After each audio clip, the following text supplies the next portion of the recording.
That's the old way. The new way is Bloomberg Equity Indices, built using transparent, rules-based methodologies that are more responsive to changes in the markets, powered by 450 billion daily data points, and backed by research from hundreds of global experts, delivering benchmarks driven by the markets, not opinions. Bloomberg Equity Indices. Get evolved benchmarks for today's equity markets.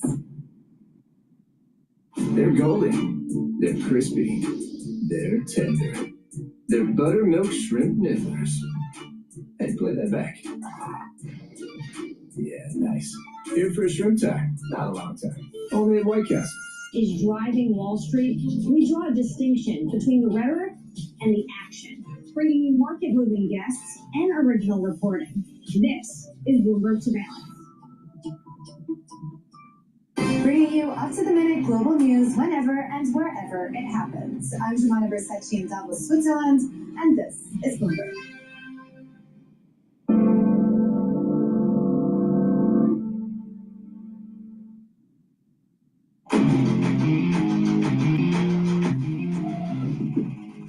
The reality is where there's creation over here, there's disruption. Here I say destruction over here. And I don't think the market has fully appreciated that it's not necessarily a soft landing to get from all the growth and investment and world-changing capabilities of AI, but there's going to be a lot of roadkill left behind. That was Paul Taubman, Ph.D. partner, CEO, speaking with me on Bloomberg Deals about what he calls AI roadkill. And that warning comes as private credit funds also face the pressure of overexposure to software. Morgan Stanley and Cliffwater cap investor withdrawals amid mounting stress. Let's get some perspective on the stresses in private markets. Mark Benedetti is the executive president at Ardian. Ardian manages $200 billion in assets, including 137 in private equity, 49 billion in real assets, and 14 billion in credit, with relatively limited exposure to. So what are you laughing at? Just a nice breakdown. Thank you. No, I looked this up before you came on because I was just thinking, Mark, we came through this period where everybody tried to go all in on private credit, certain firms, that's their main shtick, but you guys have kind of held loyal to private equity being the bulk of your exposure, and you don't have any retail funds in private credit either. Are you feeling happy about that mix of assets at the moment? Yeah, I think diversification clearly matters. That's what we're seeing in today's market. I also think that there's nothing wrong with growing slowly. We've had a private credit business for over 25 years, which means we're one of the few groups who've lived through an economic cycle. 60% of all the private credit funds that exist today were created post-Great Financial Crisis. So have they lived through? Do they know how to react when a portfolio company goes the wrong way or not? So I think that's very important. Can I just ask quickly about that? Because if we are in this world where there are more bankruptcies, how many funds out there do you think are able to take back the keys and do a restructuring and work with a company? Are we about to see some real angst if we are heading for a credit cycle? It's clearly a core competency. I do think that there are some groups who will be equipped to do it and some others who are not. I think, for example, there are some overexposures to software. Hello, my name is DrPaulCottrell, and we are live streaming on Rumble, YouTube, and my website, the-studio-reykjavik.com. Thank you for joining. I greatly appreciate it. We're going to go over the Iran war, how it's affecting the energy markets and the overall general market. The markets are open in the United States. There's been some breaking news about the supreme leader making a statement that the Strait of Hormuz needs to remain closed, but it was just a statement release, no video, no voice over. No one really knows if the guy is alive or if he's severely injured. So with that, energy markets are moving up. So we're going to go over that. So please help support the work that I do by making sure that you share the links, ask your social media to follow me. You can follow me on X, GETTR, TikTok, Substack, Buy Me a Coffee, Patreon, YouTube, Brighteon, Bitchute, Rumble. Lots of ways to follow my work. You can also follow my work on my website. You can listen to my audio podcasts, live streams, and I also generate periodically the news called Paper. You can watch all this under broadcast on my website. I also have great products that I offer on my website. I have course material on immunology and pulmonology, so you can learn about how your body works. I have ebooks about finance, medicine, and also artificial intelligence. I have 8 ebooks that I wrote over the years. And I have many supplements that if you take regularly, you're going to slow down the aging process and boost up that immune system. And these are products that I take regularly as a protocol to slow down the aging process. So with that said, please go to my store, the-studio-reykjavik.com, and get the great products that I offer. I have magnesium and zinc. Magnesium and zinc is super important to take because it'll help to boost up your immune system. It'll help with your brain function and also increase the efficacy of vitamin D3. Vitamin C and magnesium helps with skin, helps with the immune system, and helps with brain function. You can take them together, you can take them separately, it's up to you, but it is beneficial to take them together.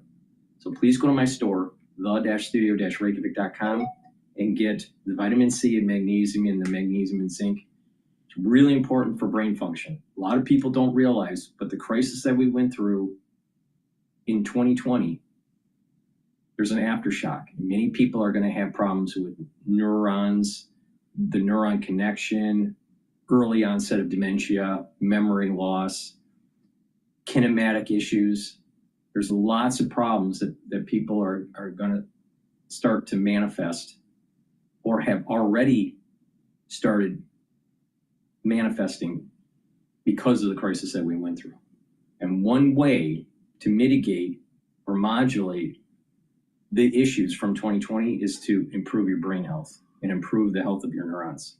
You can do that by taking the magnesium and zinc. So you can also do that with the vitamin C and magnesium. Magnesium is really important for brain function. But I have other supplements that will also help with neurons, neural health. They're very powerful neurostacks that I'll talk about later. So thank you for joining. I greatly appreciate it. With that, let's listen into the BBC.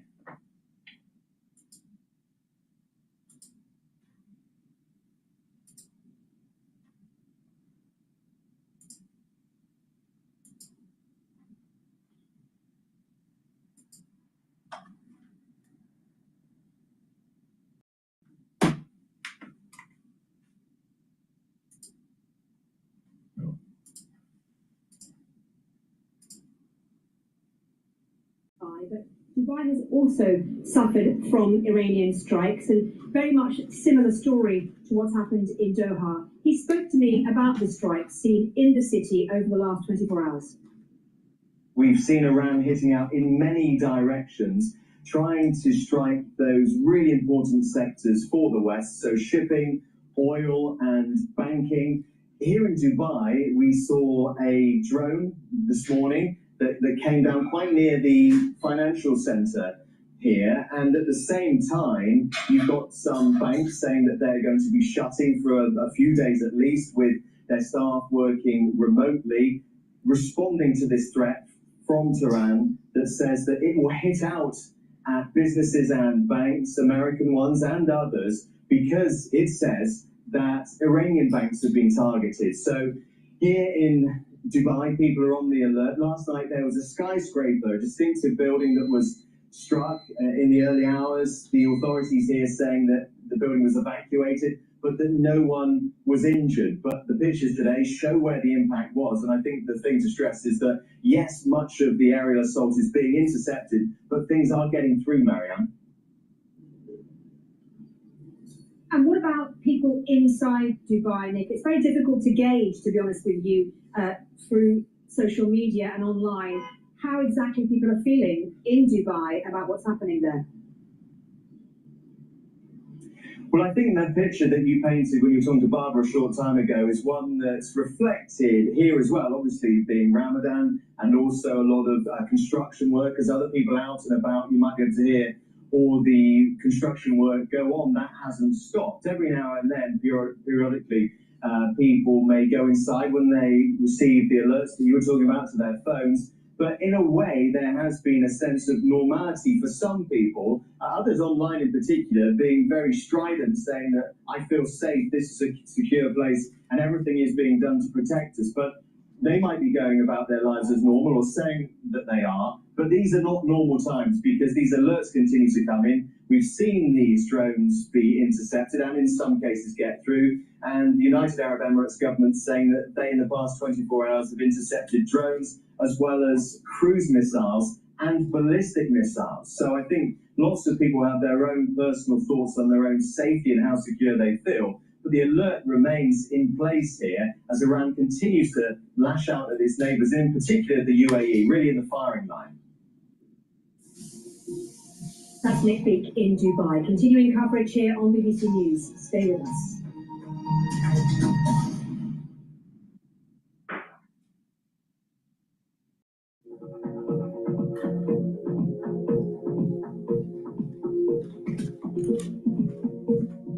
Alrighty, let's go over the market. So the S&P 500 is trading at 6,698. I still have a year-end target of 7,400 to 7,800. Trust me, buy into the market here. You're going to benefit. All right. VIX is at 26.53 right now. If you pay attention to the update that I published last Sunday, I think it's episode either 34 or 35. I think it's 34. Pay attention. I state that the VIX, there is a good probability that the VIX will hit 45. Now, the S&P 500 has a major support level at 6,600 and 6,450. So don't worry, all right? There's plenty of room to accumulate shares during this crisis. And when it's all over, it's going to start rallying. Now, the euro is trading at 115. The dollar is a safe haven. Oil is trading at $95.78 for WTI. Bitcoin is trading at 70,000, and the Japanese yen is trading at 159.12. Another sign that dollar strengthening. Now, natural gas is trading at 3.228. It was trading at 3.1 range yesterday, so natural gas is up. Gush, which is an ETF for energy companies and exploration companies, that's up today. That's trading at 37.58. DRIP, which is the inverse ETF, that is suppressed. That's trading at 4.95. And UCO, which is a leveraged ETF tied to WTI futures, 38.71. Okay? So if you think that oil's going to go up, you buy UCO. If you think that oil's going to go down, you want to buy SCO. All right? But be careful, because when it starts to sell off, it's going to sell off hard. All right? So I just told you how to make some money. So please go to my store, the-studio-reykjavik.com, and get the structural nano silver soaps. I have it in lemongrass and in peppermint. Get a few bars for your household. Very high quality structural nano silver soaps will help with your pores, but also help to neutralize. And that's really important, especially during the cold season. And I have structural nano silver toothpaste. This is the best toothpaste that you can get. It has no fluoride. It's structural nano silver. It'll whiten your teeth, freshen your breath, reduce inflammation at the gum line, improve your oral cavity, neutralize, and with good oral hygiene, you're helping your cardiovascular health and your valvular health. So please go to my store, get a few tubes of this very high quality structural nano silver toothpaste. You're not going to be able to find anything better than this. So please go to my store and get structural nano silver toothpaste. It's the-studio-reykjavik.com. The link is in the description of this video and all my videos. So just click the link, go to the website, use discount 5, you get $5 off any order. All caps, discount 5.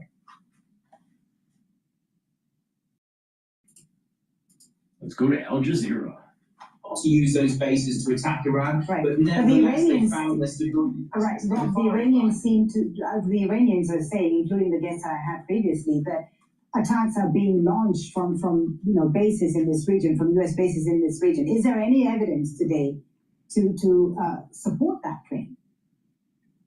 In a word, no. There is no evidence for that. We do know the GCC countries demanded before the war that the US not use their bases to attack Iran. There was an evacuation of US personnel, for example, from the Al Udeid base in Qatar. That wasn't just because they were expecting retaliation, it's as an expectation that they couldn't use that base to attack Iran. So the GCC states really stuck their necks out here in trying to not give Iran any legitimacy or any excuse to attack them. And nevertheless, Iran did still attack them. It not only attacked countries with whom it's long had difficult relations, for example, Saudi Arabia, it attacked every single GCC state, including those that really tried to mediate until the very last minute, including Oman, including Qatar, for example. So this is all part of Iran's broader strategy of chaos. It's basically trying to push for a ceasefire by causing so much chaos, so much instability that the US perceives this conflict as no longer in its interests. And it's willing to burn its bridges with any and all Gulf states in order to pursue that very high-risk strategy. And looking at the battlefield today, Rob, is either side, you think, closer to achieving a decisive outcome, or are we entering a phase of this conflict that's going to be basically a deadlock? I mean, we don't know exactly what the ultimate goal is for the US, but what does it say about where we are at this time of the conflict? Well, we of course do not know what is going on behind the scenes. Shortly before the new Supreme Leader's recorded speech, we heard Anwar Gargash, influential UAE presidential advisor, saying that a breakthrough was in reach. Well, there's quite a disconnect between that optimistic projection and the speech by the new Supreme Leader, which more or less is rhetorically mapping around forces. They're digging in. Could it be the breakthrough between Gulf countries and Iran? Because again, we've heard the Iranian Supreme Leader say that these are brothers, these are regional countries, we want good relations with them. Yeah, but we've heard that time and time again. We've heard the Iranian president say that they apologized for attacking the Gulf states, whilst Iran continued to attack the Gulf states. We've heard the Iranian foreign minister claim that it was wrong to do so and to apologize. We've heard Iranian claims that Mossad cells have been arrested in these Gulf states, when in fact IRGC cells have been arrested within these Gulf states. We heard today Iran deny that it had attacked Oman, despite the fact that Shahed drones landed in Oman or were sent towards Oman. So frankly, none of this is plausible anymore, and there's two explanations. One is that the Iranian regime has lost control over its own forces, or that it's complicit in this strategy of chaos and is simply lying through its teeth. Neither of those potential explanations are promising for Iran's continued relations with the Gulf states, it's fair to say. Yeah, and Iran said it wants good relations with the Gulf states. Do you see those relations getting back to where they were when this conflict ends?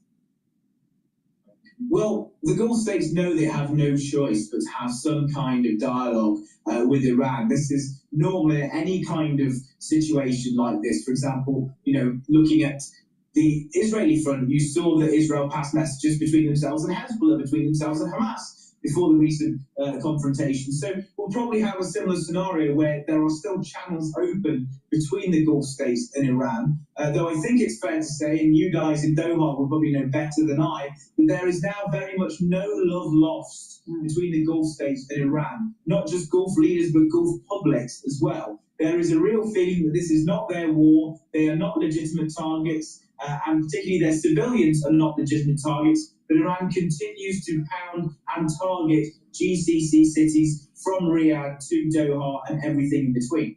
Rob, thank you so much. Always good to get your analysis. Rob Spenfold joining us there from London. All right, we're going to probably go to the BBC or to CNBC But before I do, please go to my store, the-studio-reykjavik.com, and get the Max 35, Max 14, or Cleanse. They're at different price points and different parts per million. Max 35 is 35 parts per million. Max 14 is 14 parts per million. Cleanse, 30 parts per million. But you take it the same way. Teaspoon a day, every day. Swish it in your mouth, gargle about 20 seconds, and then swallow it. This will help to improve your oral cavity, neutralize, and help boost up your immune system. It's really easy. Take it every day. If you're not feeling well or someone around you is not feeling well, take a tablespoon or two a day, and then go back to your maintenance dose once everything's all clear. I've been doing this protocol for 6 years. So please go to my store, the-studio-reykjavik.com, boost up that immune system. And when you're boosting up your immune system, you're slowing down the aging process. A lot of people don't realize a common cold that you get twice a year or 3 times a year takes 9 weeks for your body to fully heal. So you're sick for about a week, and it takes about 2 weeks to actually remodel the damage that is done to your tissues. So the average person gets a cold 2 to 3 times a year. So that's 9 weeks out of the year, and every year. So when you are chronically sick all the time, you age faster. You look at someone that has a really severe cold that turns into either pneumonia or they have bronchitis, they age faster. So you don't want that. Slow down the aging process by boosting up that immune system. Take the Max 35, Max 14, or Cleanse. You make sure you use discount 5. I want you to save some money, all right? Oil prices are up, so the cost of goods and services are gonna go up. You need to save money. Make sure you use discount 5, all caps, discount 5, on my store, the-studio-reykjavik.com. Slow down the aging process so you can see America the Great, making sure that we kick ass.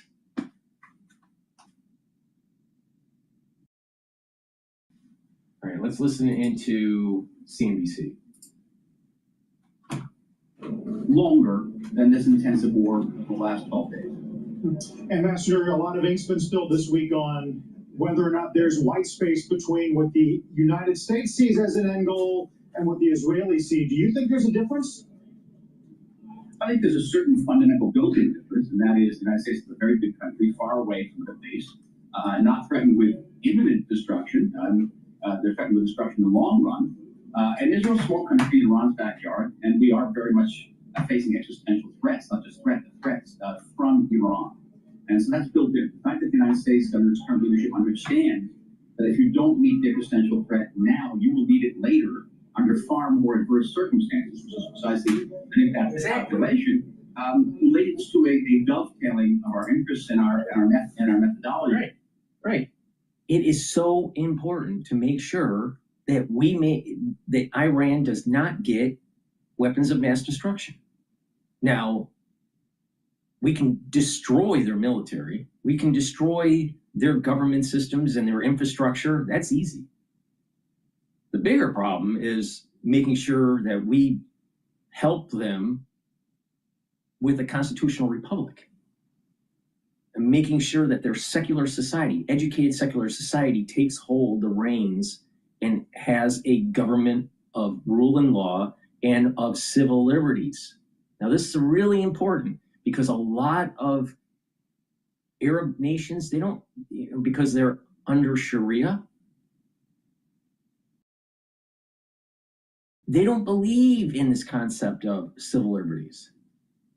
But Iran, because of the secular educated population, they are aligned with the Enlightenment. They are aligned with life, liberty, and property rights. Sharia is not tied to the Enlightenment. So it's really important that we spend the time and the international community helps Iran so they can have a constitutional republic. So you're going to have these theocracies or even monarchies in the region that's going to push back on this concept of some sort of constitutional republic in Iran. Because if they're successful, that means the fall of the House of the Saudis. That means the fall of the House of who's running of Jordan, because Jordan's run by a monarchy. So this is the end of monarchy. That's what America's all about, is basically when we won the revolution, that was the nail in the coffin. It wasn't the only nail in the coffin, but it was definitely a major nail in the coffin of monarchies. So there's a perfect opportunity here to bring the Enlightenment to the Middle East through Iran. But if we don't do this, and there's some sort of theocracy that continues to flourish there, over time they're going to get weapons of mass destruction, and it's going to affect us. So the ones that are saying America first, we don't need to be there, we don't have a problem, you know, there's no missiles that are going to hurt the homeland, wrong. Wrong for so many reasons. Kicking the can down the road isn't going to help us in the future. It's going to make it worse. Because if they have weapons of mass destruction, chemical, biological, or nuclear, it's going to be harder to do what Trump's doing. If they had nuclear weapons right now, do you think Trump would be doing what he's doing? Of course not. All right? So it's really important to make sure that they don't get weapons of mass destruction. But not just that. China is a competitor to the United States, not just economically, but militarily and politically. Because if they are successful, if the Chinese are successful, then there will be many factions within Western countries that will try to gravitate to socialism or communism. So it is imperative that the United States destroys the CCP. Now, a great way to do that is to make sure that we're aligned with people that are selling oil to China.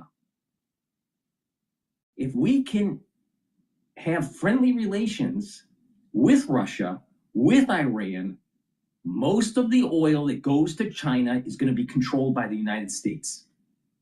That's the big game. That's the football. That is the big enchilada. And all of these people that are America first are too stupid to see it.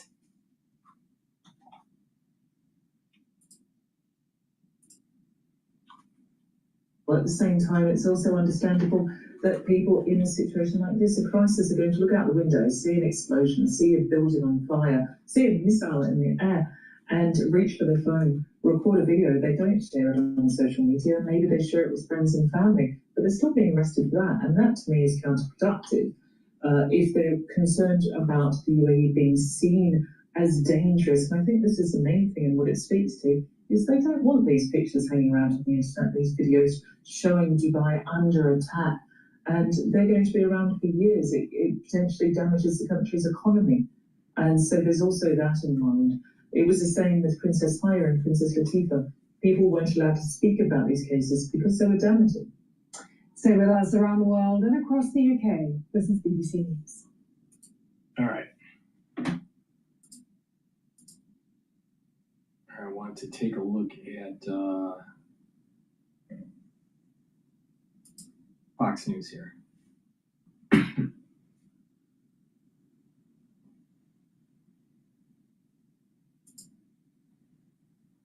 To let you know that we're going to pay off every loan you have. Like, it's literally. We have very good news on the war front.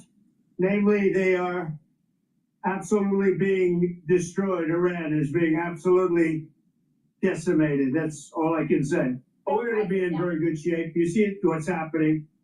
They are pretty much at the end of the line. Doesn't mean we're going to end it immediately, but they've got no Navy, they've got no Air Force, they've got no anti-air traffic, anything. I'm a supporter of Trump. I voted for him 3 times, but I will call strikes and balls, you know, if I see something wrong with Trump. All right, he's executing the war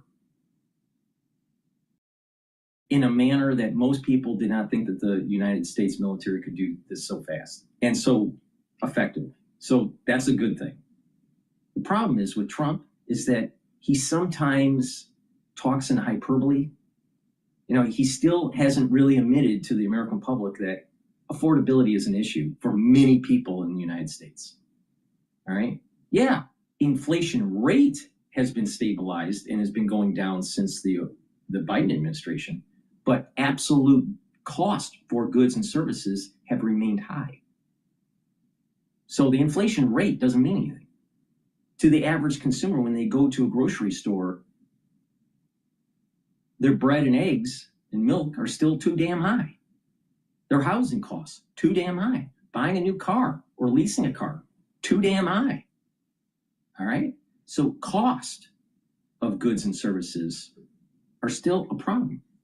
He's been able to stabilize the inflation rate, but he hasn't fixed the high cost problem.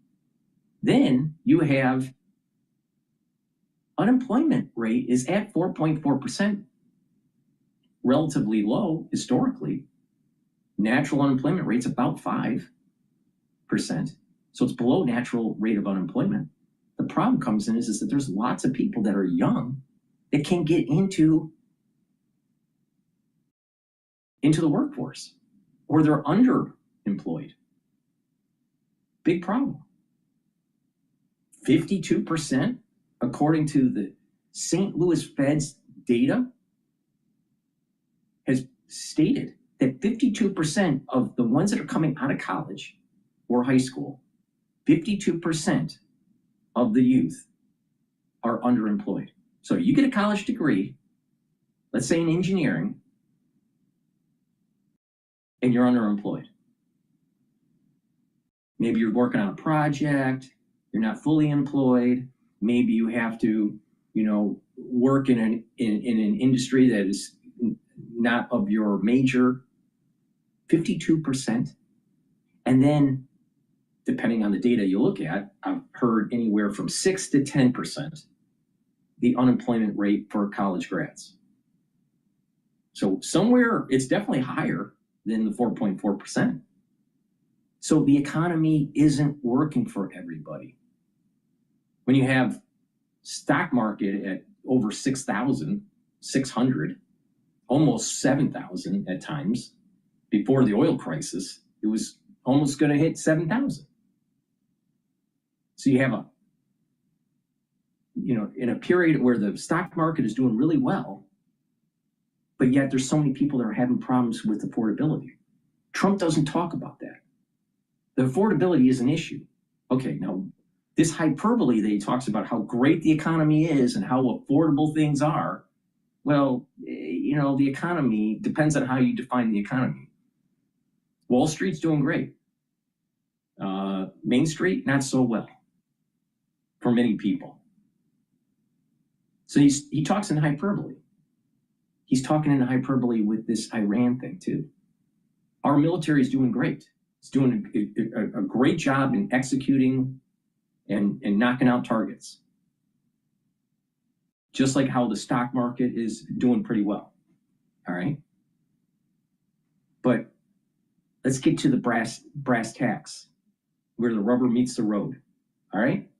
If the Strait of Hormuz is not flowing tankers with oil, Trump is failing. Just like if there isn't affordability for most of Americans, then Trump is failing. Now, I voted for Trump. I support Trump. I'm not a never Trumper, but I don't like when he's talking in hyperbole. He's not being completely truthful. What he's doing is putting lipstick on a pig.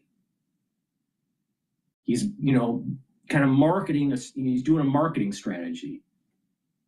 One, to bolster up the Republican Party for the midterm elections. And he doesn't want to admit that he's failing on two criteria that are so important: affordability and making sure that the fucking strait is flowing with tankers with oil. And he's failing on both of them.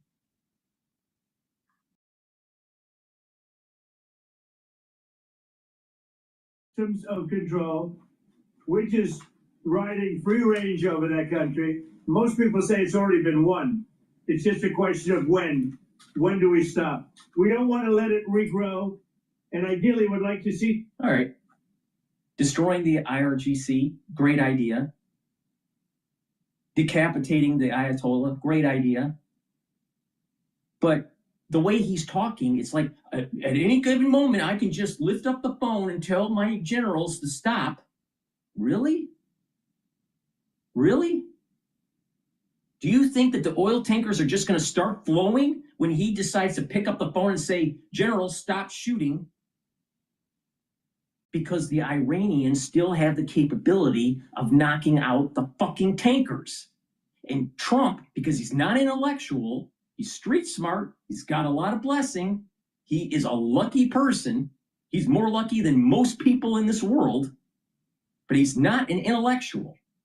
He probably has never read a full cover-to-cover book in the last 30 or 40 years. And I am 100% right on this. The goddamn Strait of Hormuz needs to flow with oil, or it's going to be a major catastrophe economically. He's talking like he's building the Taj Mahal in Casino Land in New Jersey, not paying attention that it was a bad idea.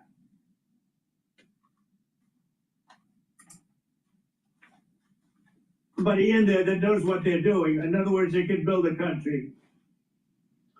That's President Trump on Operation Epic Fury and how it's taken out nearly all of the Iranian regime's military infrastructure. U.S. and Israeli forces... Really? Taking it all out? Then why are the tankers still anchored in the Persian Gulf, not willing to go through the strait? Why is that? Because they can be knocked out. Because what Trump is saying isn't necessarily fully true. Just like now he's saying the economy is great. The economy is not great. For some people, it is. For a lot, it's not. Now, that doesn't mean that there's not successes taking place in Iran. The United States, we are being successful militarily. But the thing is that there is a key indicator of, quote, winning the war. And that is making sure that the oil flows. And he's failing on that. See, Trump never wants to admit. See, there's a problem with a leader when they can't step up to the plate and take ownership and say, all right, it's not working right. It's my fault, and I'm moving forward, and this is what we're going to do to fix it. That's a leader. I don't see that with Trump. He hides. He wants to shovel it under the rug. What about the 140 military personnel that were wounded, but no one knew about it? It wasn't stated by Hegseth. It wasn't stated by General Kane. It wasn't stated by the administration. They just wanted to sweep it under the rug. See, Trump only wants to bring home A's and B's on, from his homework to his parents. He wants to throw away in the trash the C's and the D's. He doesn't want to tell his parents. That's a problem with a leader. A leader takes ownership and moves forward.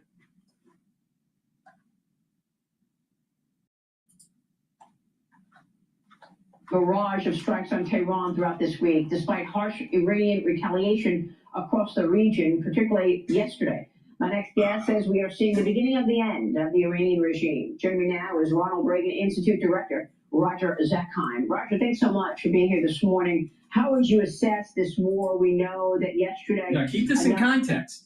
This was published by Fox News 56 minutes ago.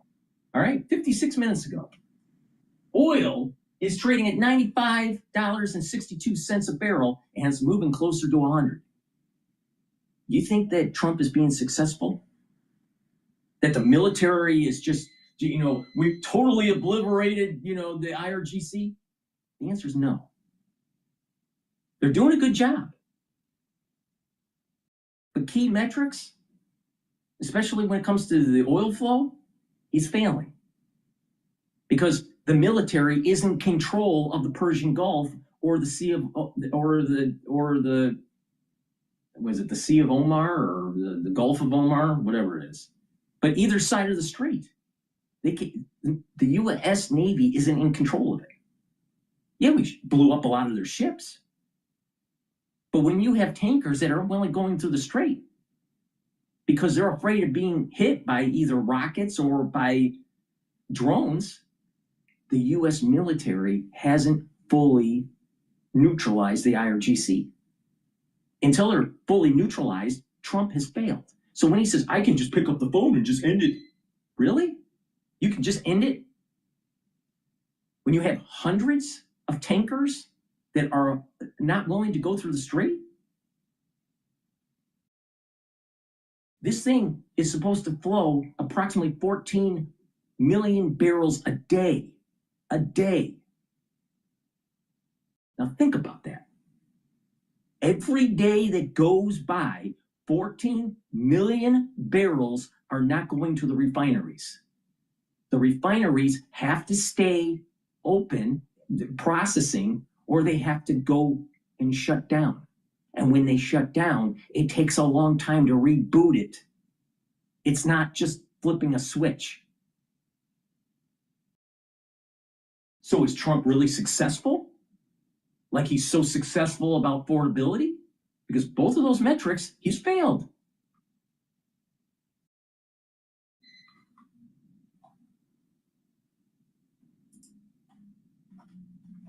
Of ships were actually hit by Iranian fire. Your reaction?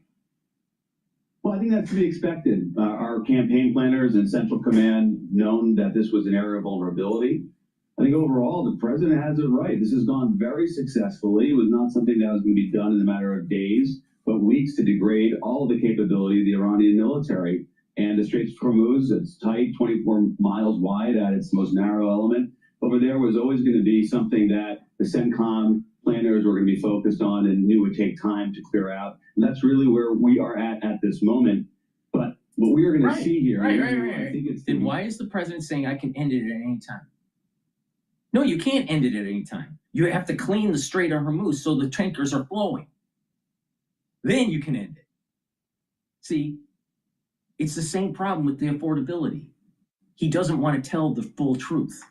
This is the problem with his personality. He's a blessed person. He's going to be more blessed than I'll ever be blessed. He'll be more blessed than you will ever be blessed. His family will be blessed more than your family will be blessed. Why? I have no idea. I don't understand the metaphysics of it. But sometimes Trump is not telling the full truth. And it's a problem, especially when people are dying. American citizens are dying, and he's not telling the full truth. I have a problem with that.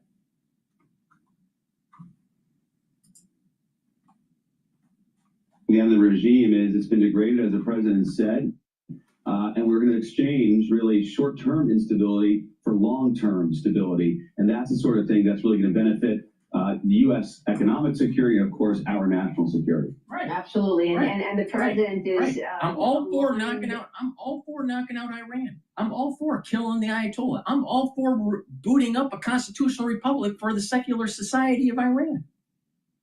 Hell, I'm for ending the House of Saudi, because I don't think that the Middle East should be run by a bunch of monarchs. So I'm not a person that's like, we shouldn't go into war. No, we should kick the ass out of Iran. And it's been 47 years in the making. And payback's a bitch. And what they did to the coal, to the Beirut bombing, what Iran did to the hostages in the 70s, this is payback. So I'm for killing the Iranians, all right, and destroying their country. But what I don't like is a president that's not telling the truth. You know, is this similar to what was happening with McNamara during Vietnam? Where his generals were telling him that, you know, the kill ratios were so high and that all they needed was some time and that they would eventually win. And then they find out that they were losing in Vietnam. And McNamara was lying to the public. Is this another kind of situation like Vietnam? I don't know. No one knows. But if you look at a key data point where you have all these experts saying the United States military is, controlling the region. Really? Why aren't we controlling 200 miles inland along the whole coast of Iran and making sure that the straits are open? Doesn't seem like we fully control that. Now, Trump said last night he's running out of targets. They've hit more than 5,500 targets. 5,500 targets. Wow. But the strait is still closed? That doesn't sound like success. People need to push back. But just because you're pushing back doesn't mean you're, America first, don't go into war type. I'm America first. But I'm about hegemonic power. There's nothing wrong with exercising our hegemonic power. Nothing wrong with it. Because people need to realize, when people say, oh, the United States is projecting their hegemonic power, that's like it being being imperial or colonial. Why don't you pay attention to what a caliphate is and what Sharia is? Sharia is, and a caliphate is designed in a way where you get a small group of people into a Western culture. So you have Muslims getting into a Western culture, setting in motion a seed that grows in the community that's under Sharia. And then eventually what happens is there's a colonial takeover. A caliphate is colonial. And if you're not paying attention, you don't understand history here. So it is really important that we, the United States, uses our hegemonic power to make sure that there isn't a caliphate. Because a caliphate wants to destroy Western culture. It can't live with Western culture. It's antithetical to it. So Sharia and a caliphate is a colonial mechanism.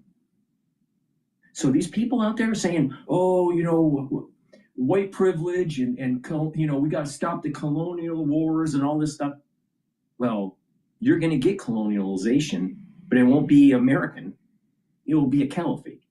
So which one would you rather live under? Would you rather live under the Enlightenment? Under Western ideals and Western culture? Or would you rather live under the tyranny of a caliphate? Because those are your choices. Now, if you don't think I'm right about this, take a look at what's happening in New York City with Mondani. Take a look at some of the pictures where in Gracie Mansion, the mansion for the mayor, he removed the furniture and put a bunch of rugs. And so they're eating on the floor and his whole staff is in a circle, in a powwow that's Islamic. Now, where in American culture do we do that? Never. So here what we have is the seed growing where there's a colonialization that's taking place in the heart of the country, and that's New York City, coming from Mondani, the mayor. Now, you don't believe me? Take a look at the pictures. Because him doing that is trying to push the boundaries to allow for a colonialization. But he says that white colonialization is wrong, but a caliphate colonialization is right. Now, I'm a direct descendant of a founding father of our country, and I got a major fucking problem with that.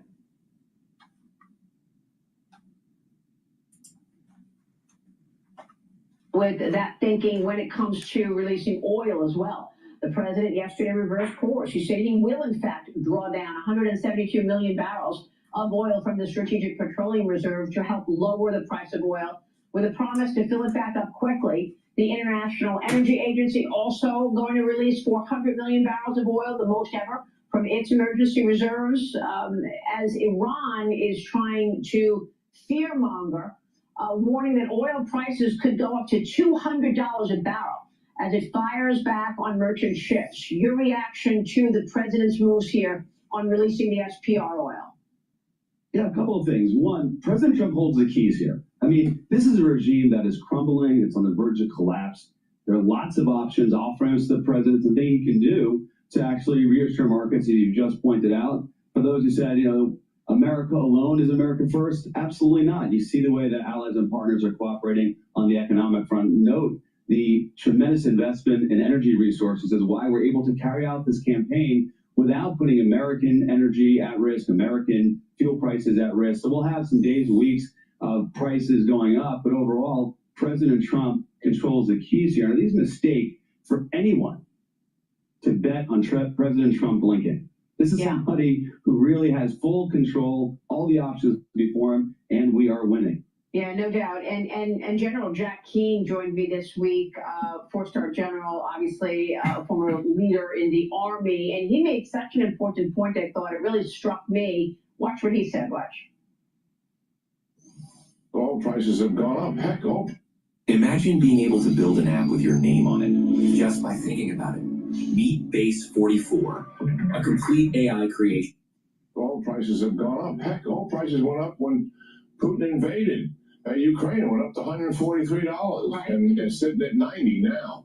I mean, are we really saying that we cannot accept several weeks of oil prices maybe being higher than what they should be to take Iran off the map as a predator in the Middle East for decades to come? Is that what we're really saying? That we're so preoccupied with that we're not willing to make that kind of a sacrifice here? I think not. I mean, I think we've got to open our eyes, get a little clear-eyed about what is really happening here. And if we fall prey to walking away on this prematurely over oil prices, we've just given Iran a win. So, and this is the reason why I do this channel, all right? I do this channel to try to inform the public, all right? How to improve your health, but also how to use the news to make money so you are not a slavery to the system, all right? Now, instead of whining about energy, why don't you go and buy some fucking ETFs that actually long oil so you make some money? And when it starts selling off, you short oil. All right? And so now you are a master of your own destiny. And that is 100% Americana.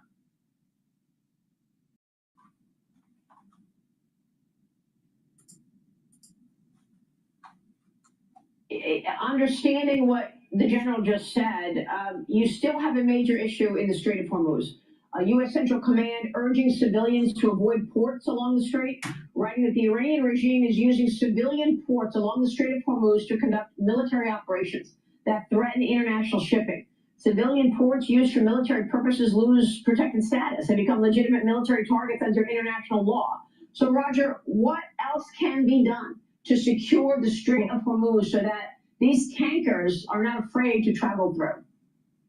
We need to continue, our military needs to continue to degrade the regime. There's 3 areas that we got to watch out for: missiles, the drones, and the mines. This is the reason why I say there's a similarity between Vietnam, all right? We will win this. How long it takes, I don't know. And we're doing a good job. The military's doing a good job. But we haven't controlled the strait. We haven't fully controlled the Persian Gulf. So the Iranians, the IRGC, can still hit refineries, ports, tankers. Who knows if they mined the Persian Gulf or the Strait? We don't know. According to Trump, he doesn't think they did. Well, maybe they did, and he doesn't want to say it. Who knows? But the analog to this is what was happening during Reagan's time during Operation Praying Mantis, also known as Tanker Wars. All right? So the reality of the situation here is that we're doing a good job, but Trump cannot say, I can just end this anytime. No, you can't just end it anytime because you haven't finished a very important metric, and that is controlling the Persian Gulf and the Strait. How can he say to the American public that he can just end this anytime? Really? How? How? Because if you end it right now, then the IRGC won because they survived. See, that's the whole game that they're playing.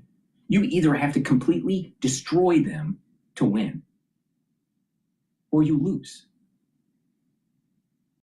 So if they're still around and they still can scare tankers so they don't go through the strait, either psychological or military, then the IRGC won this. Trump has to destroy 100% this military apparatus. So how the hell can he say to the American public, with all honesty, that he can just end it anytime? Because if you end it anytime and the IRGC is still alive, then you lost. And we wasted lots of money and lives were lost. So you gotta win. You gotta win. So Trump shouldn't say, I can just end this anytime. He should say, as a leader, we're not controlling the strait yet, but we will, and we will completely destroy the IRGC. And they will not have any harbor. They're not going to be in existence. That's all he had to say. Not say, I can end it anytime. Because ending it anytime, like tomorrow or like in 3 hours, that means the IRGC won. This is the problem with a president that doesn't know history.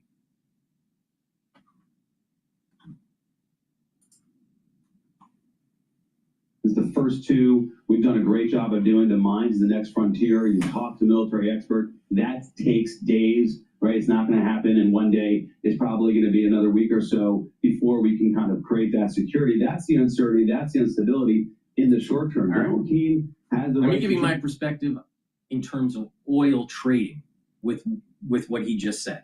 All right, we have a few indicators. All right, at the very beginning, the question was, is this going to be like just 12 days or a week?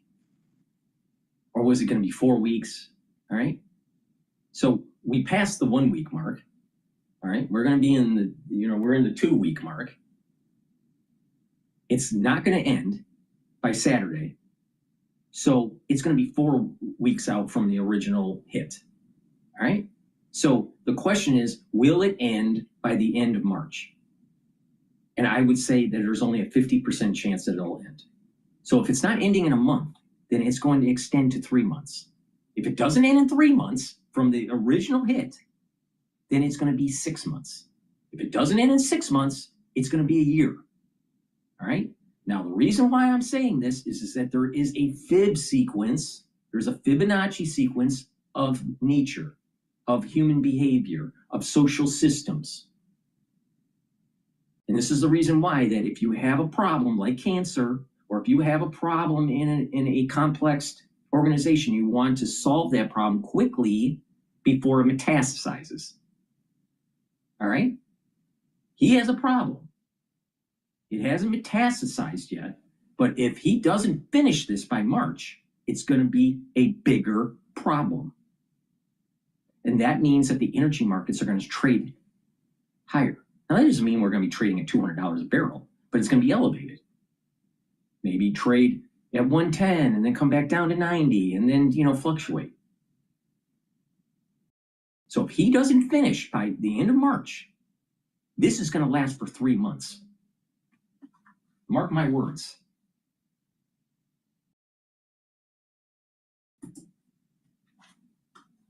Yeah, look, I don't think it's going to take tremendous sacrifice to the American people in terms of the price at the pump.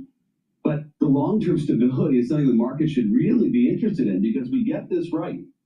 We're going to go ahead and secure a passage of economic commerce here that the world relies upon. U.S. has energy dominance, but the world overall, because 20% of energy goes through the Strait of Hormuz, really needs this. And so it's worthy investment for the next couple of week or so to go ahead and get this cleared out the fashion that CENTCOM has described, and then we'll go ahead and realize a long-term stability, one that, as you know, we haven't seen for decades. I mean, this is 40 plus years in the making. Yeah, but Roger, it's about the time that we kick Institute ass. just recently released this National Security Innovation-Based Report Card. And your institute gave America's defense modernization a D. You gave innovation leadership a B+. All right, I want to read off this National Security Innovation Base Report Card. All right. Defense modernization, D. Innovation leadership, B+. Pull through for broader national priorities, B. Customer clarity, B-. Innovation capital, B+. Private sector innovator base, A-. So we're, when it comes to the military industrial complex, we're doing well. Public and civil innovation base, C-. Manufacturing capacity and industrial base, D+. We really need to improve this. All right, especially with naval yards. We can't produce ships that our Navy needs. But not just that, why isn't the United States the largest ship producer for cargo ships and tankers? Why? Why is it somewhere else? Why is it South Korea or Greece or some other country? Why isn't the United States? We import so much stuff. Don't you think we should own and make the ships? I mean, it's just common sense. You don't need to have a Harvard degree. So we definitely need to bring back manufacturing. You can thank NAFTA. You can thank Bill Clinton. And you can thank George Bush Jr. in shipping the jobs to other countries. George Bush Jr. needed to fast track China into the WTO so they would vote yes for his military excursion right after 9/11. So 9/11 and the WTO for China are 100% tied at the hip. I bet you didn't know that. So we gutted our manufacturing for some short-term bullshit that we didn't even win in the Middle East for 20 years. We didn't win Iraq and Afghanistan. Hopefully we win Iran. International alliances and partnerships, C-. Talent base, D+. I mean, think about that, all right? Talent base in your manufacturing, defense modernization, all right? Those are all D's. Defense modernization. So we need to upgrade big time, all right? Especially being able to use less costly hardware. So when we deploy it and use it, that we'll be able to replenish it quickly, all right? So there's the replenishment flow and also the cost. We're making Tomahawk missiles that take a long time to make and cost more than $1 million to knock out something that's 30,000. It becomes very costly when we use our means of warfare. So this defense modernization, D, unacceptable. But you can thank Obama for this bullshit. And then the manufacturing capacity industrial base, D+. You can thank NAFTA for that. You can thank Walmart so you can buy cheap spatulas and import deflation and destroy our manufacturing base. And the talent base. Now, whose fault is that? Well, first, it's the Department of Education. Most people that are going to public schools these days, the students are stupid. They can't even do the simple reading, mathematics. The reading comprehension is terrible. They don't know their history. 20% or less of the society in the United States are actually the doers. The smart ones. The ones that are smart and the ones that are doing. The rest of the society, 80%, are stupid and lazy. Now, don't bet against America. That's not what I'm saying. Somehow, some way, America will win on this because we're blessed. But it doesn't mean it's going to be a bed of roses and it's going to be a panacea. It's going to be a difficult road. But that's the grit. That's the grit of America. But it would be easier. It would be easier if we didn't have people selling our country down the river and destroying our manufacturing base, our military prowess, and we have an education system that is failing the youth. So are we winning? Are we winning? Are we really winning? Go to any major city in the United States. Philadelphia, Boston, New York, Chicago, Detroit, LA, San Francisco. I don't care. You pick any. Let's say Dallas, Houston, any major city in the United States. Miami, Tampa. I'm willing to bet that the 80-20 rule that I just told you holds true. 80% of the people are stupid and lazy, and 20% are smart and they're actually doers. There's the problem. People don't even know how to dress anymore. Walk in your town, even if you don't live in a large city. Walk in your town. Do people dress properly? Do people just walk around in sweatpants all day long?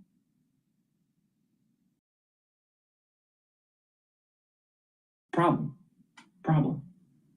I bet more than 50% of the society in the United States don't even make their bed.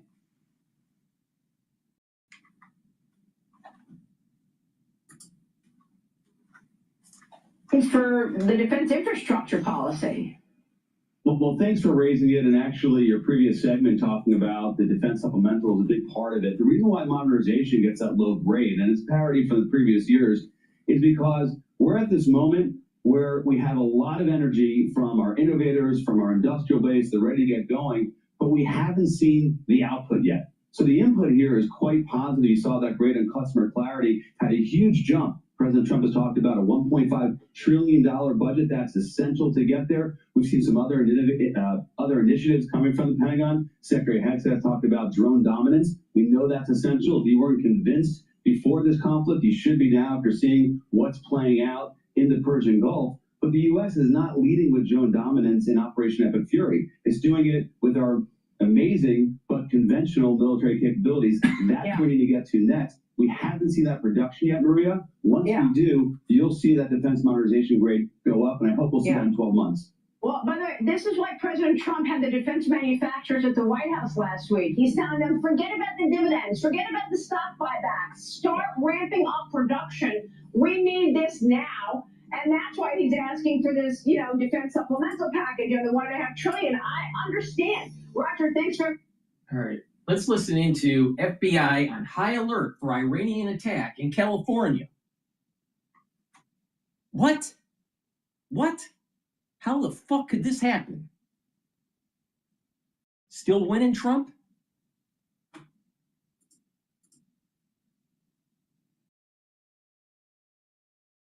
At Raising Cane's, we focus on making the most craveable chicken finger meals, getting them right every time.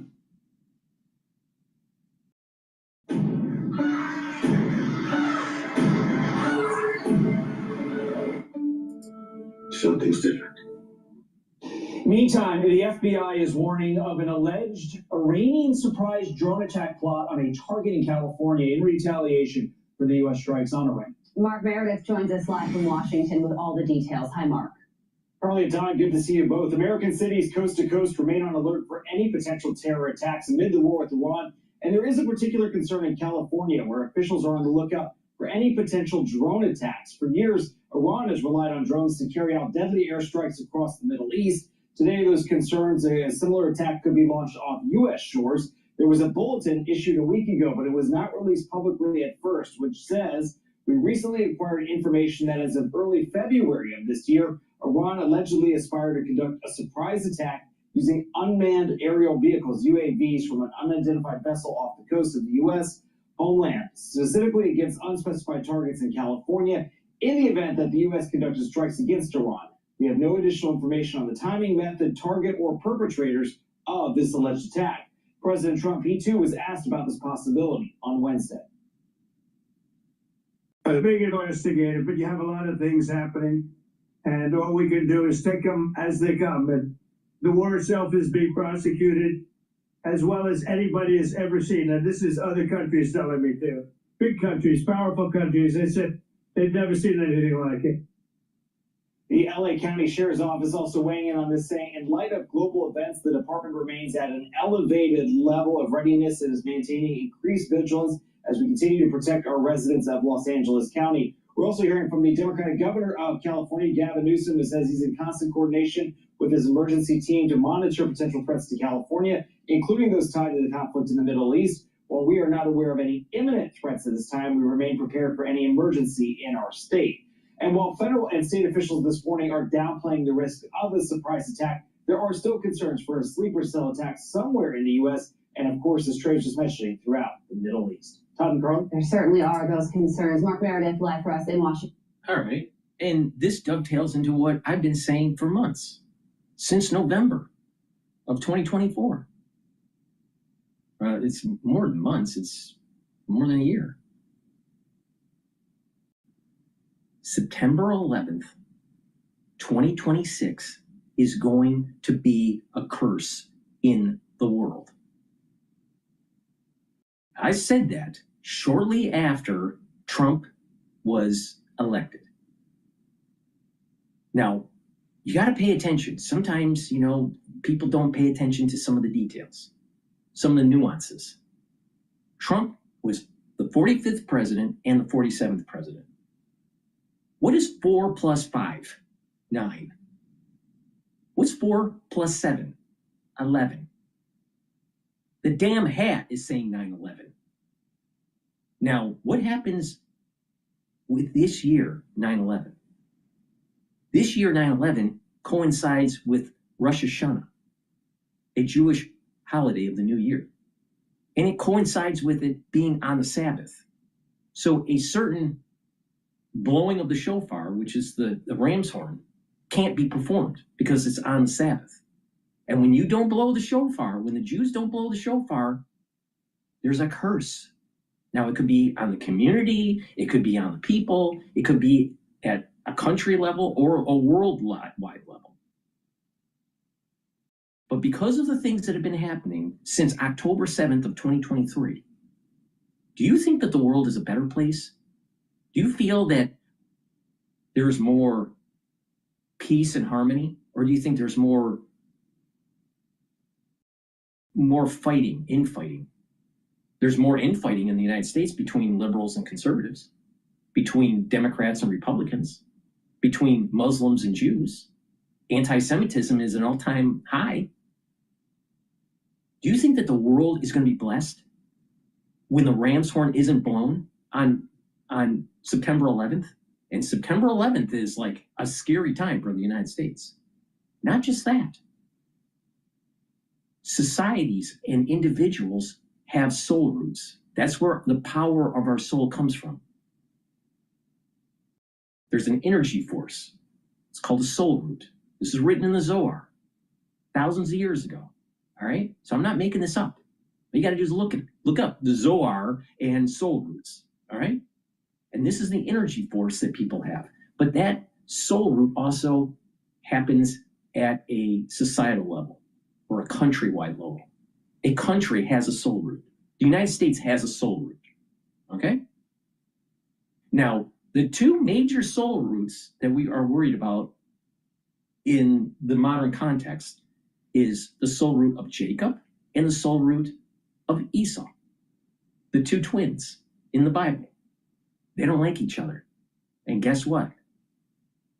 They're fighting. And these soul roots go back and forth in terms of strength throughout the year. From February, March, April, May, June, July, the strength of the soul root for Jacob.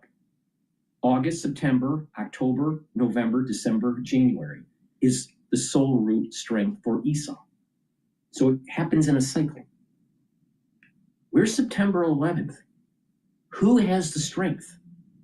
Esau. That's bad. And that's the reason why every time something bad happens to America, it's in September and October. Now, I just told you something really deep. Way more, like 50 IQ points higher than any fucking buddy in mainstream media. America is in danger coming with 9/11 in 2026. But it's not just the United States, it's the whole fucking world. Now, don't you think that if Trump doesn't get this done in March, I said that it's going to kick out to 3 months. That's April. April, May, June. All right? Jacob still is strong in terms of the energy force. But if we can't get it done in 3 months, it's in 6 months. And so now we are now going into the danger zone. So if you got all these sleeper cells that are in the United States, and you have this kind of intifada kind of, thing going on worldwide, because look at Europe. Europe is overrun. Do you think Britain is British anymore? It's Muslim. Do you think France is French? It's Muslim. Do you think Germany are Germans? It's Muslims. So don't you think that as we go into this danger zone, that there are going to be hits very reminiscent of terrorist activity in the 80s and in the 90s? The answer is yes.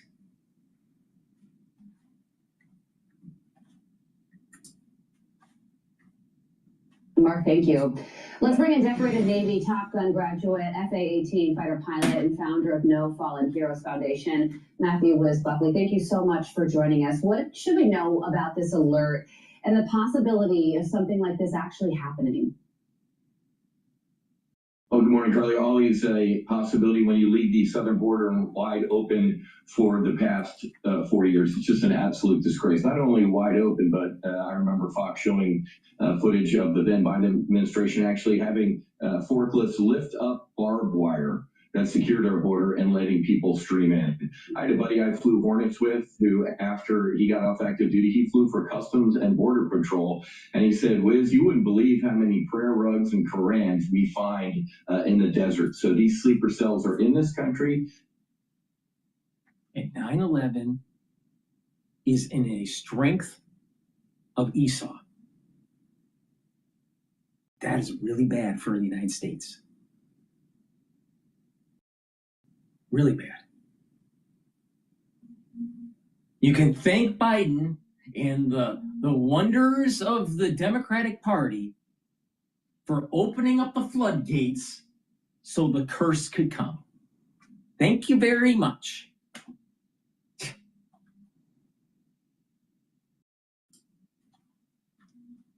They are active.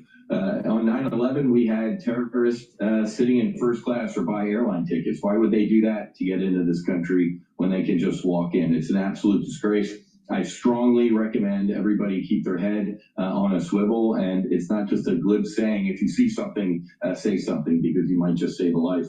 So it sounds like your concern is more the possibility of a lone wolf attack as opposed to something like this that we just found out about yesterday, about the possibility of a drone strike off the coast of California, some more organized, large-scale attack from Iran? Both. I'd absolutely be looking at both. It is the job of our government to contingency plan. Before I went flying an F-18 Hornet, I said, what realistically could go wrong on this mission that I can think about right now in the air conditioning? So I guarantee you the FBI, the Department of War, all of these partners are sitting in a room in front of a whiteboard going, hey, what is realistic? But to pull off an attack like that, it obviously needs a lot of people. It needs a lot of material. So I would hope that the FBI is on top of this, but you never know. That potentially thousands, if not tens of thousands, of enemy agents in this country. That's a fact. Whether they can band together and execute a mission like this, I don't want to find out. Well, let me add another unfortunate concern to the mix. Yesterday, there was a cyber attack targeting a medical device company called Stryker, and Iran is believed to be behind it. This is from the Wall Street Journal. They write, thousands of employees at Stryker woke up on Wednesday to find their cell phones and laptops were suddenly disabled by a major cyber attack. The hackers behind the digital assault said they were retaliating on behalf of Iran. And then on top of that, Iran is also reportedly honing in on attacking not cyber, but militarily, major tech companies like Microsoft, Palantir, IBM, and NVIDIA with offices in the Middle East. So how disruptive do you think all of this could be? It'll be disruptive, but again, these large companies, this is their first day at work. I mean, the Chinese are notorious for stealing everything that's not nailed down, from trying to get into the Department of War. It's always interesting when they launch a new fighter or new aircraft carrier or piece of military machinery, it's a copy and paste of the United States. So our companies have to be vigilant. They have to have their walls up for these potential attacks, but non-state actors, you're always going to have this type of stuff. They might be executing on saying they're doing this on behalf of Iran. It might not be the Iranian military or any of their intelligence agencies. They're fleeing right now, Carly. These people have targets on their back. There's no way there's a long line at the Iranian Navy or missile launch, recruiting offices. They got to work with who they have right now. But you're right. The FBI and law enforcement, they have to get it right every single time, and we thank them and you so much for your service as well. Matthew Buckley, we appreciate your time and expertise as always. I'm Steve Ducey. I'm Brighteon Channel. And I'm Ainsley Earhart. And click here to subscribe to the Fox News YouTube. Before we go over the market, please go to my store, help support the work that I do, share the links, ask your social media to follow me, and get the great products that I offer. And if you pay attention to me, you're going to be able to slow down the aging process and boost up your immune system. These are things that I take regularly to slow down the aging process. I'm in my 50s. I don't look 50. All right. At least I hope I don't look 50. All right. I'm actually older than Alex Jones.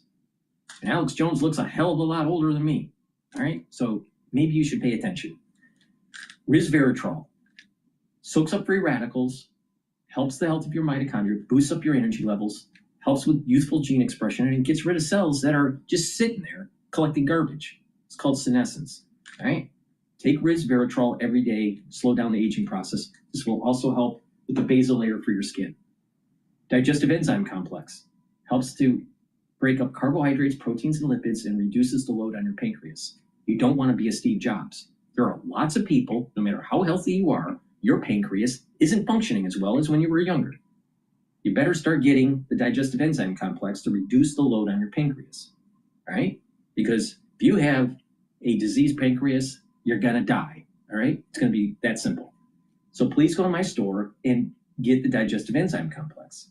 If you're an athlete, younger or older, you'll benefit from taking digestive enzyme complex too.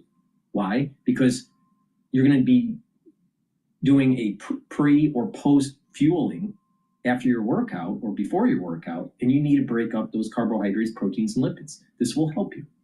This has bromelain. It's fibrinolytic, breaks up clots.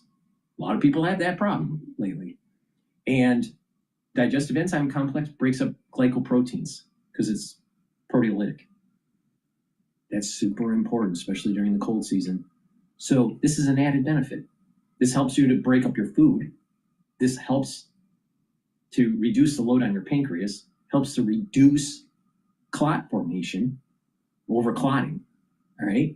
And it's also going to help you during the cold season because it's proteolytic.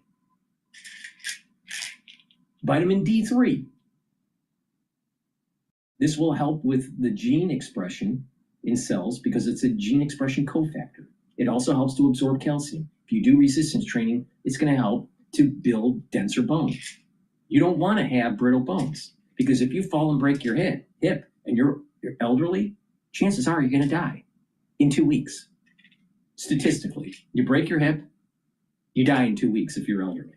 You don't want that, all right? So do resistance training, take vitamin D3. Vitamin D3 also helps with cardiovascular health, and vitamin D3 gets rid of cells that need to go into apoptosis when they're infected.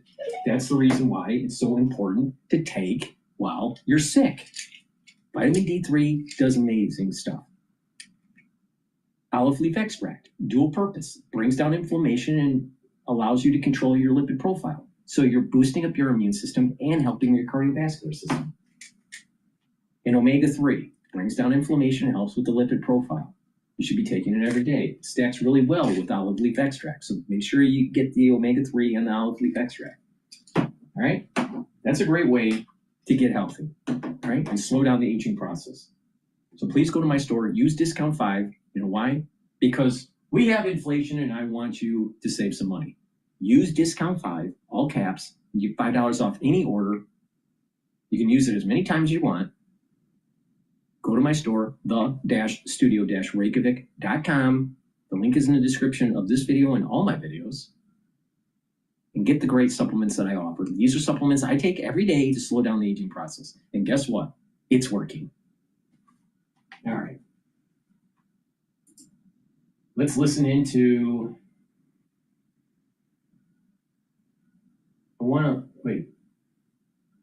White House considering waiving Jones Act for limited time to ensure energy products. So that's breaking news. Let's listen into CNBC here. Are very, very ideologically motivated. They certainly don't represent the majority of the country, but they have the weapons and they have the guns and they have the motivation and they've proven a willingness to use them. So you could have a descent into internal civil conflict, which could easily spill over Iran's borders. Penny, hope you have you back. The Journal's got a piece up this morning about the Saudis potentially trying to acquire drones from the Ukrainians, which the Gulf state element is something entirely different too. We appreciate your time. Thanks so much. Thank you. Good to be with you. When we come back, a Senate vote on a key Now, let me get this straight. Trump wants to increase the budget for the military to $1.5 trillion. And I think that it's probably a good idea, especially for the Navy. All right? And we've had a budget of a trillion or just under a trillion, 850 billion for a while. All right? Why don't we have Hornets, like to knock out drones like the Ukrainians have? You're telling me that we can't? We have all of these little, robotics clubs in the United States. We have so many companies that, that can develop weaponry. We have DARPA, right? And we couldn't create Hornets to knock out Shahed drones? And we have to go to Ukraine to get them? What? See, things are upside down. And when you have ultra-liberalism ultra-liberals controlling the society, they want to just increase your healthcare costs. They just want to, add social programs to the society and make the society less efficient, less productive. This is what happens. You can't even make a simple $5,000 drone to knock out a Shahed drone. So we got to have cap in hand and run to the Ukrainians saying, please, give us your Hornets. Please. Do you know how much it costs to train from first day of service all the way to retirement for a general? 1st star, 2nd star, 3rd star, 4th star. General. It's a lot of money. And none of them fucking could have a war plan and have hardware like a Hornet. How long has this war been going on in Ukraine? I believe it started in 2022. It's 2026. Why the hell don't we have our own Hornets? Makes zero sense to me. But, you know, I have a degree from Harvard, so maybe I just don't know. I'm telling you, we've had people that have been selling America down the road, and we need to wake up and push back.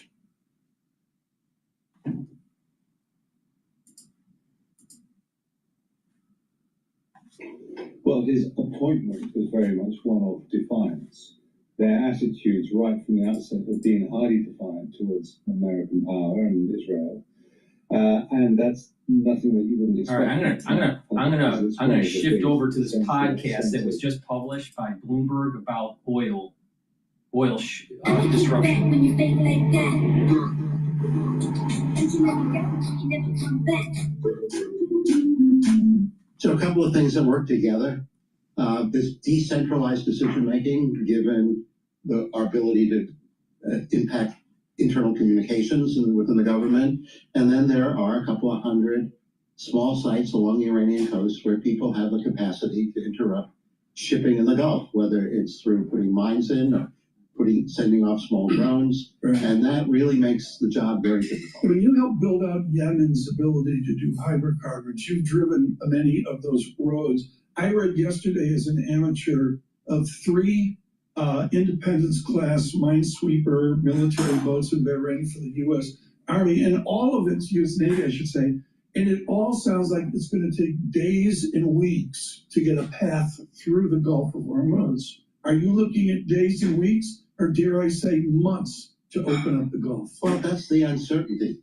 We don't know whether it's days or weeks or whether it's months. And we don't know whether that months will turn into a kind of permanent damage because there's a regime in place and it doesn't look like it's going to roll over overnight. So it is a big uncertainty. I say the probabilities are higher that it's sooner rather than later. But by sooner, I don't mean the end of this month. I mean sometime within the next month. We know that the IEA is now tapping these reserves, right? Member countries agreeing yesterday unanimously to do this. The U.S. is going to kick in 172 million barrels. But you know what? It didn't do much for the oil markets and for the price of oil. Why is that? Why didn't it appease them? Well, look at what's happening. They're putting maybe 4 million barrels a day into the market for a limited number of days. And the world is already seeing 2 things happening. One is that the upwards of 16, 18 million barrels a day that was coming through the Strait of Hormuz is now down to 10. So we're not replacing, and the longer the time waits, the less important that little drop in the bucket makes. And it's important to mention, it's not that we don't have the oil. We're still flush with oil. We just have nowhere to store the oil. Is that really the problem? No, the problem is that we have the oil. We have an open market. We allow our oil to be exported to whichever country or party other than those sanctions that want it. Right. This is true of gasoline and ethane and all of the product line, and it's true of crude oil. So if you are in the need of crude oil, you're going to go to the U.S. to ask for it and bidding up the price. So although we're the largest exporter of crude and product in the world, we're the largest producer Right. of that and natural gas, we are beholden to the global market. Edward Morse with us, folks, Senior Advisor at Hartree Partners. We welcome all of you on YouTube and all of our other ways to listen to us around the world. Subscribe to Bloomberg Podcast. A good conversation here with Dr. Morse. Okay, my knowledge of this is I rewatched Lawrence of Arabia 3 times. I read most of Dan Yergin's Surprise. I think most of it. Okay, I read Albert Harani on the Arab people and that. What are they thinking in Riyadh right now? The royal family of the Saudis, the royal family of Qatar, the Zayeds, the Maktoums in Dubai. What are these royal families thinking? I must intrude in this a little bit to note that Dan Yergin and I have been very good friends since we were in graduate school. And I had the pleasure of reading the original manuscript to give him feedback. What was that like? That was double the size of the printed version, so it took a little bit of time. I mean, we used to, John Tucker remembers this, at Morris, we used to walk around with the prize paperback. It was like a girl bag. It was just like to be cool. You didn't read it. I read The Prize. It's a great book from Daniel Jurgen. He also has a book that was released after The Prize called The Quest, which is, for ones that don't know, Daniel Jurgen is a expert in the oil markets, educated at Yale, and he is the go-to guy to understand geopolitical events in the oil industry, natural gas industry. All right. Now he has 3 really good books to read, actually 4. All right. He co-authored a book called Commanding Heights. I have the book, but I haven't read it.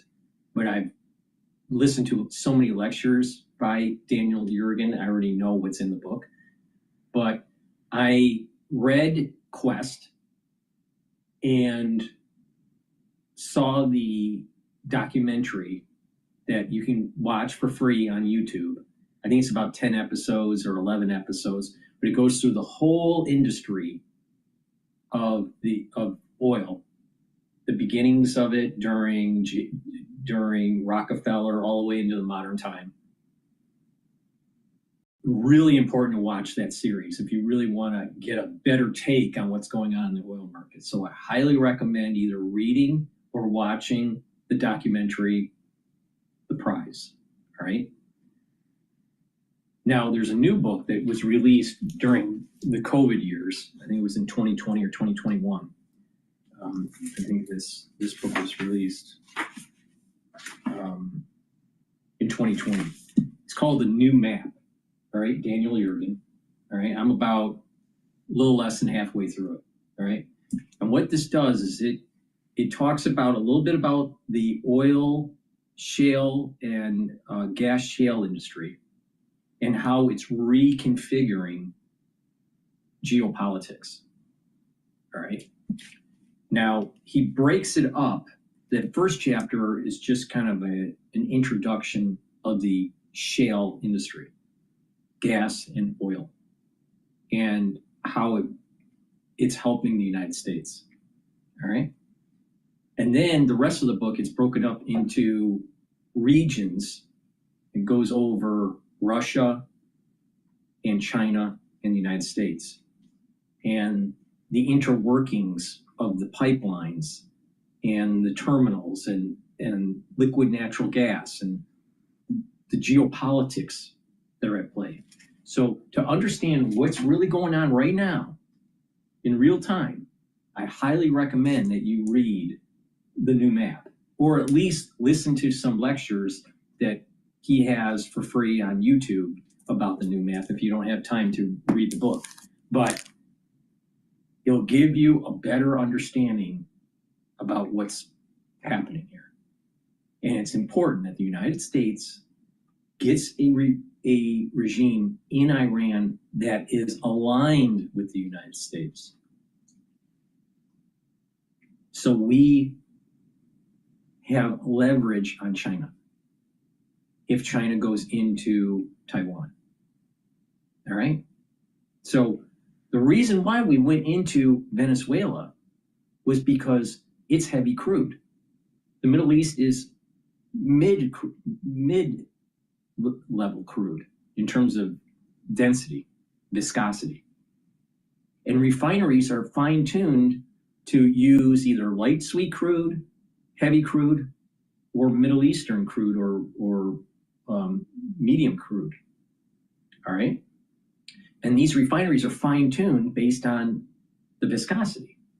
Well, PADD 3, which is in Texas, and most of the refineries in PADD 3 are in Texas and Louisiana, they need heavy crude, but could process some of this Middle Eastern crude. Knocking out Venezuela and making sure that the heavy crude is going to PADD 3 in the United States was the first move in a very complex chess game that Trump is playing to be able to hit Iran. Because if he hit Iran before we took over Venezuela and controlled the oil supply, Pad 3 would have a problem with its refineries. Now, where are you hearing this? Nowhere. Nowhere. There's a larger game that's being played here. So all these people that say, oh, we're going to Iran to just, fight for Israel. Not so much. It's actually leverage against China.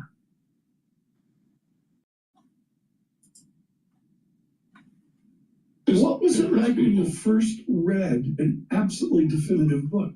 Well, the history that he did was just truly extraordinary. So it became the one place to go if you want to understand where oil markets came from and where they're going. Okay, but folks, in all my travels over there, you do background reading and that. Thank you to the University of Durham in England for definitive work. The first Mercedes dealership in Abu Dhabi, there were no roads. They're driving the Mercedes around in the sands. The tribal structure that Alfred Harani wrote about definitively in one volume, Ed Morse and how these royal families are responding to Persia. Well, they're responding in the longer term and the short run. So, people have been saying that nobody in the Gulf wanted the U.S. to do this. That's absolutely untrue. There are significant reports that indicate that members of the royal families of a lot of those countries were encouraging the U.S. to do what it did. It's just as simple as understanding the dynamics between the Shias and the Sunnis. Islam is fractured. Shia is the Ayatollah, and they don't like the Sunnis. So just religiously, the House of Saudi needs the Ayatollah gone.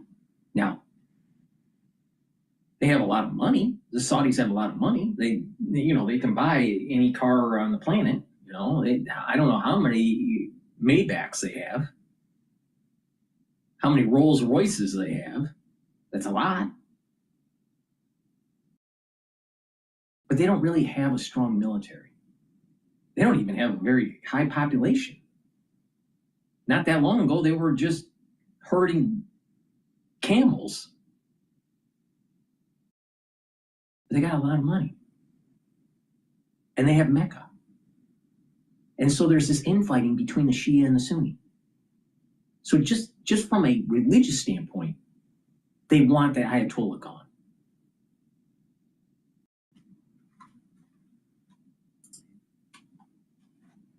An element, they were sitting, quietly and not in front of a microphone, but actually encouraging the U.S. to do what they were doing. They are different in terms of their structure. So we've got two big countries, Saudi Arabia and the UAE, that either have diversified their economies a lot or are in the process of diversifying. And the intriguing thing on the Saudi side is that just in the month of January, they gave signals that they were going back and looking at the original 2030 plan, and they're finding ways to accelerate the diversification of the economy. They're doing it by going into critical minerals, mining other things at home, going into AI for the world, and attracting investment from the private sector in a way they never have. So, they're happy and unhappy about the what's happened over the last month, but they're happy to see the decapitation of the regime, the reduction in the authority and the power of the central government, and they're hopeful about change over time. Dr. Morse, I want to go back to something you said earlier in the conversation, that there could be permanent damage to the Strait of Hormuz. We see this unprecedented attack on that sort of the infrastructure of the strait.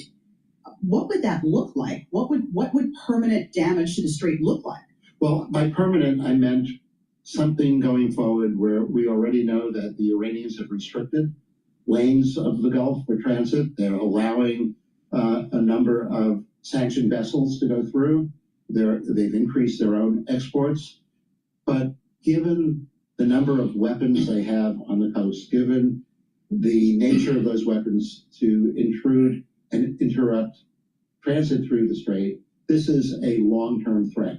It's not something that's going to be over, even if there's a trees. Good morning, 92.9 FM up in Boston. Jay's up there. He's clipping coupons. He's just a municipal bond guy. But he sends in a really smart question.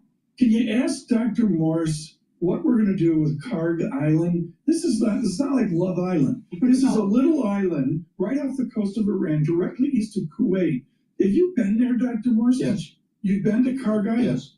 This is great. I mean, the only person I know who's ever been there. there's not like a Four Seasons or a Marriott at the end of it, is there?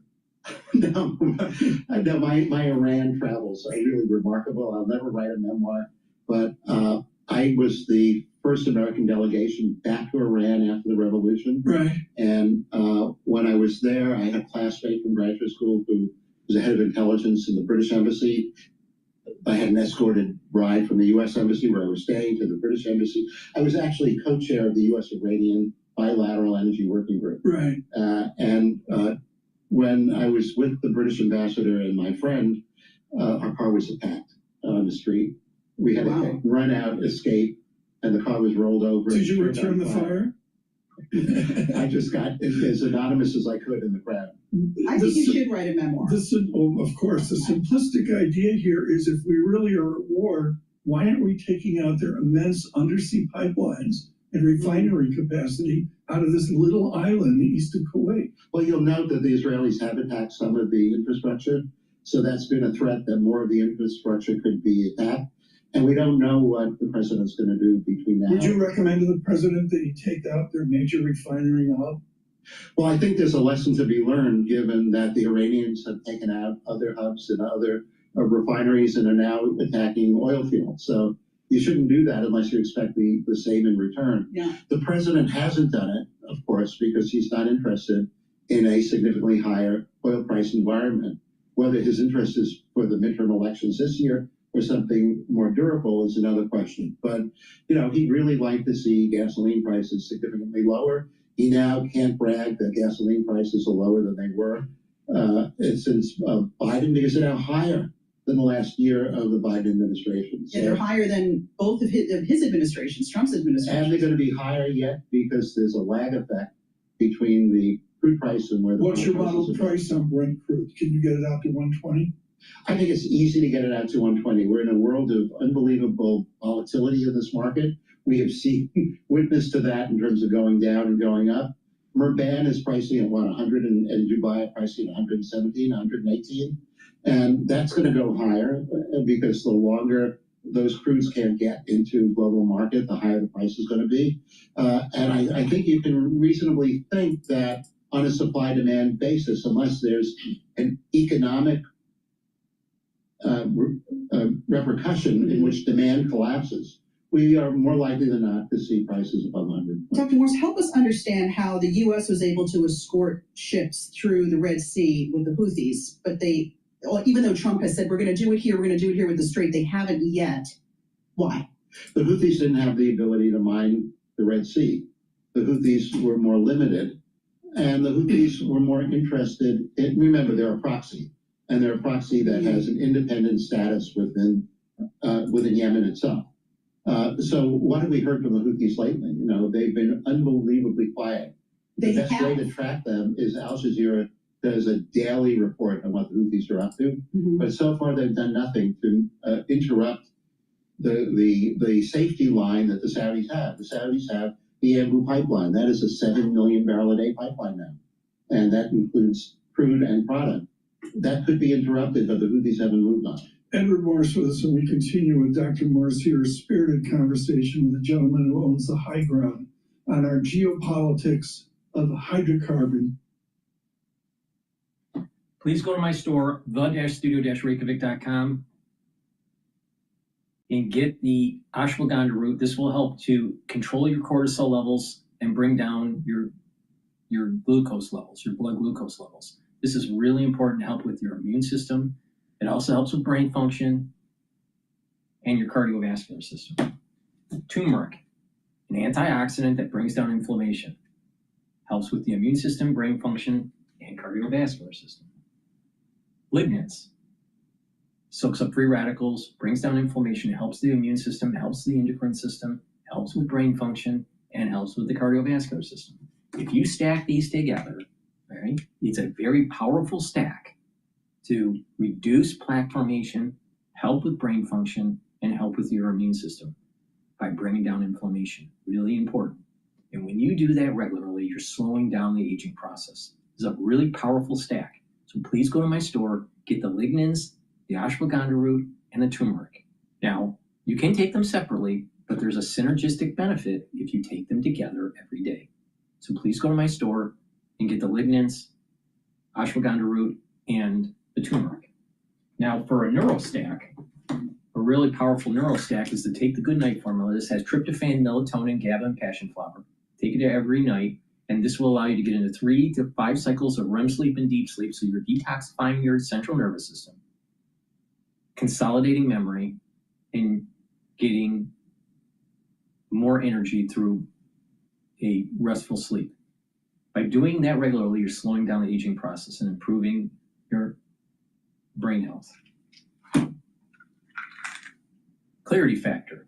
It's a very powerful neurostack that gets rid of brain fog and allows you to concentrate. Take this every day, drink it with filtered water. And what this will do is improve the dendritic connections between your neurons. You're going to be thinking faster and have better memory. Now, it's a very powerful stack if you take these together every day. So please go to my store, the-studio-reykjavik.com, get the clarity factor, get the Good Night formula. You can take them separately, but again, if you stack these the way I'm telling you to, you get added benefits. And structural nano silver gel, it's dual purpose. Now you can get it in the tube form or the quick dispenser form. Renew or just the tube form, right? But it's dual purpose. If you have a cut, an abrasion, or a minor burn, put the gel on the wound. It'll help to heal it quicker. You can use it as a daily skincare to improve your skin. If you're not feeling well, or someone around you is not feeling well because of the cold season, put it on your hands, around your eyes, around your ears, around your nose, around your mouth. Lightly coat your nostrils.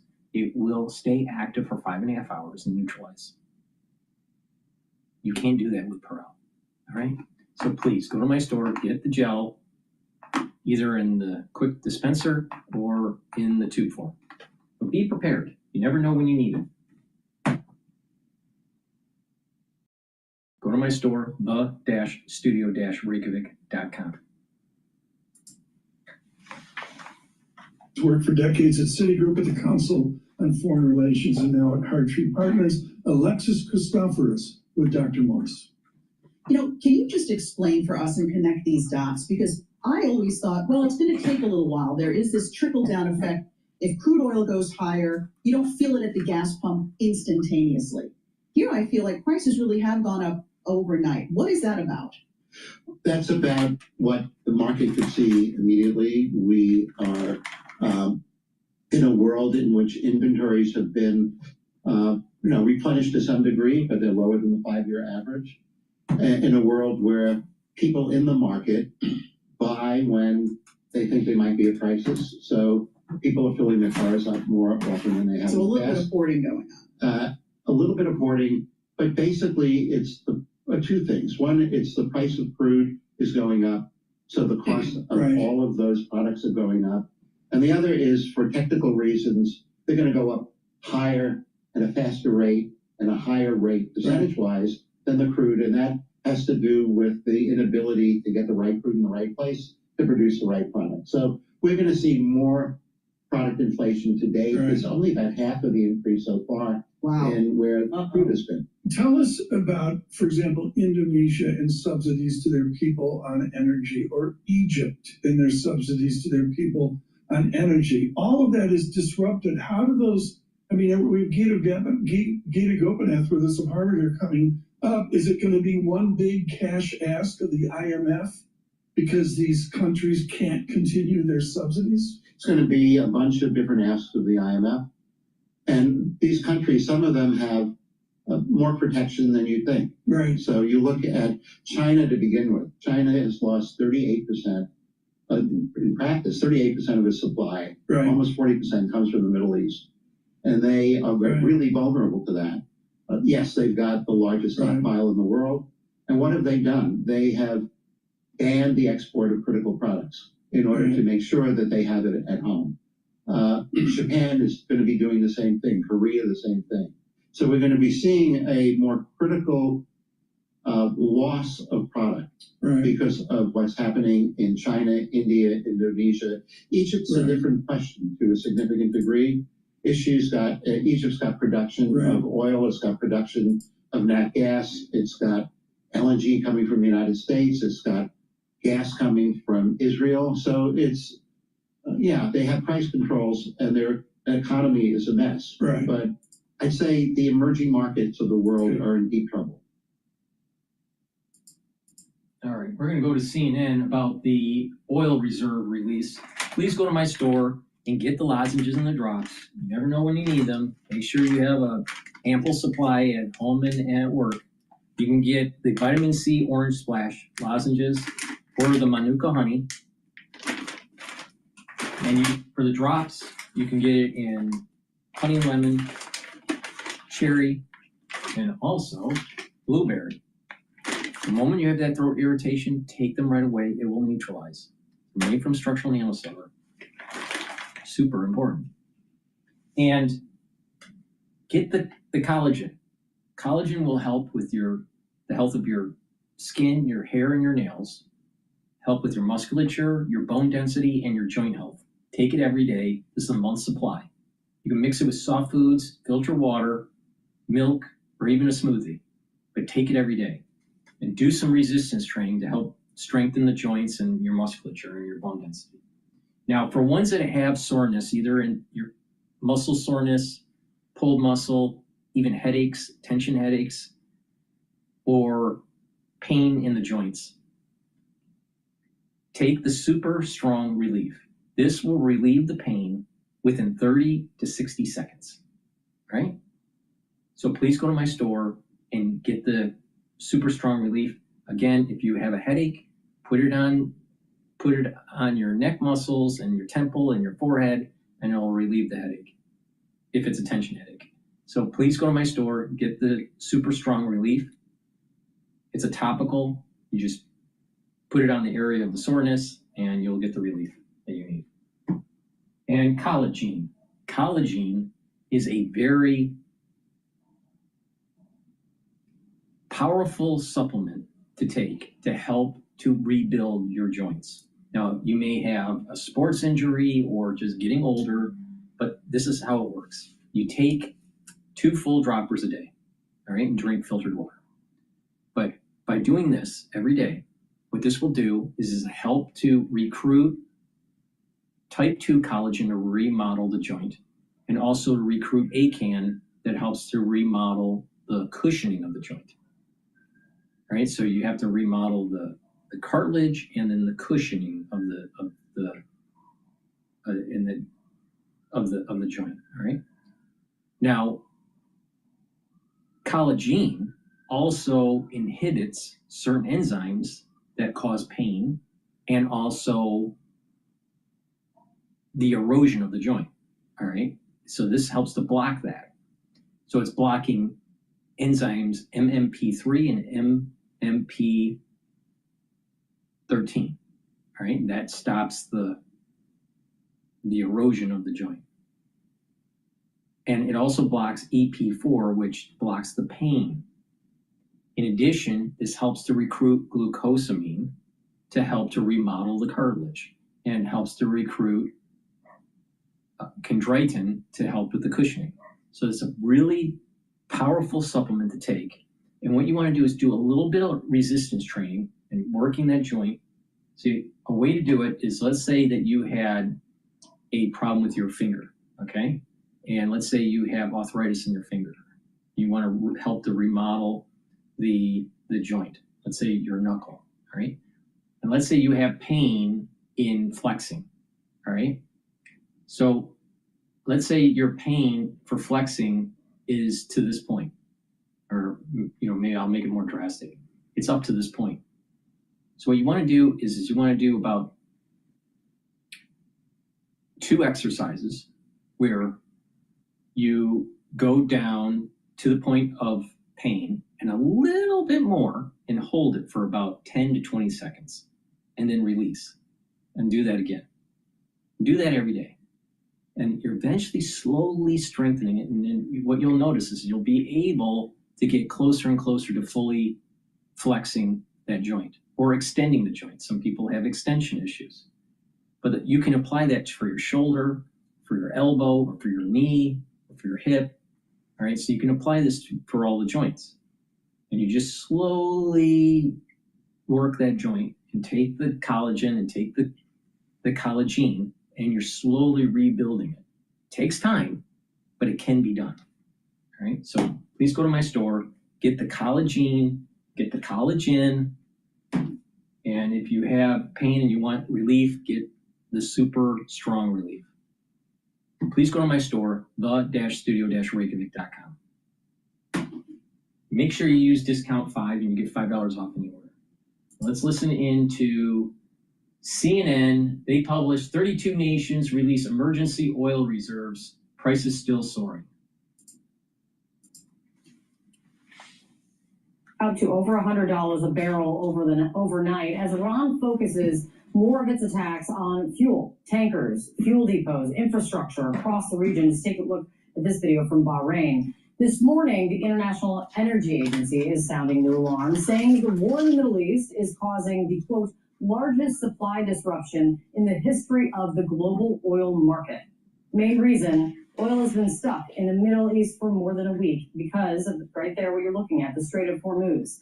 The IEA says the flow of crude and oil products through the Strait of Hormuz has reduced to a trickle. Now President Trump is trying to blunt the impacts of this, authorizing the release of 172 million barrels of oil from the Strategic Petroleum Reserve. That's part of a broader release of a record 400 million barrels agreed to by 32-nation International Energy Agency. CNN Business Executive Editor David Goldman is here with us now. You wrote that the IEA releasing 400 million barrels of oil is like smashing the brake in case of emergency glass.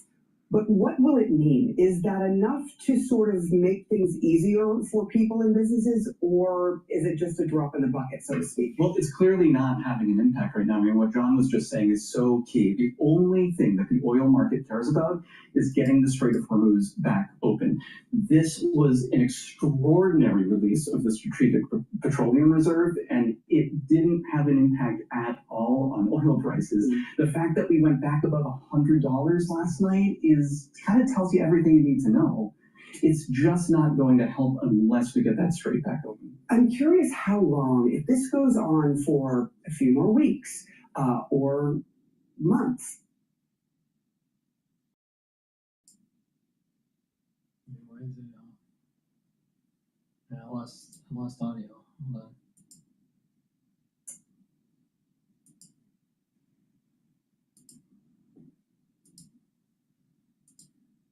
As we saw when it came to COVID. Duration is key here because the longer this goes on, the more pain for you and me. We're filling our tanks at 360 today. That could go to $4, but truckers are filling their trucks with diesel, which is closing in on $5, and all the stuff that's on those trucks is going to be more expensive for you and me. The businesses that are loading stuff onto trucks, that costs more money for them, and they're paying all these tariff costs. You think that they're going to eat the cost of the fuel surcharges? I don't think so. Those are costs that you and I are going to pay too. Ultimately, how high do you think this is going? We're now, when it hits above 100 a barrel, we all feel it. Where do you see this going if this continues to be blocked? Well, there is other oil in the world. I mean, we're a huge producer of oil in the United States, the largest in the world, actually. And so there's a point at which, you can't make oil more expensive and people will continue to pay for it. Everyone seems to think that $150 a barrel is the peak for this if the strait is just permanently closed. So, that's $5 gas, that's maybe $5.50 gas. So, you have to wonder how much longer this is going to go and if we're going to get to that point. but that's about how high this could go. Yeah, if the average is $5 or $5.50 in California, that means $7, $8, and we're starting to see some of those numbers creep up there in places like Los Angeles. Thank you so much, David. Really insightful. A lot of people worrying about this very particular issue that affects literally everybody in the world. Absolutely, absolutely. Happy to help. Appreciate it. Joining us right now is the Energy Secretary of the United States to talk about this, Chris Wright. Secretary, thank you for coming in. Does this announcement about the drawdown of SPRO and with the IEA mean the problem is solved in your view? Oh, no, this does not mean it's solved. The problem is Iran's behavior, Iran's military, Iran's threatening for American troops, their neighbors, energy markets for 47 years. But the disruption of oil, temporary disruption of oil through the Straits of Hormuz, that's what the Strategic Petroleum Reserve is for. So as we have a shortage of market coming through that avenue, we're going to bring oil to market through other avenues to get through a few weeks of a short-term dislocation to get to a much better place on the other side. You say a few weeks. That's the view from the United States, maybe the president, but as we've seen overnight, Iran has a say in how long this goes on. Israel has a say in how long this goes on as well, with the IEA's announcement of releasing a third of emergency reserves yesterday. Reaction overnight was oil went up over 100 again. The message being then that the only thing that matters is Hormuz. Can the United States declare victory, success, without the Strait of Hormuz being reopened? Now, the Straits of Hormuz.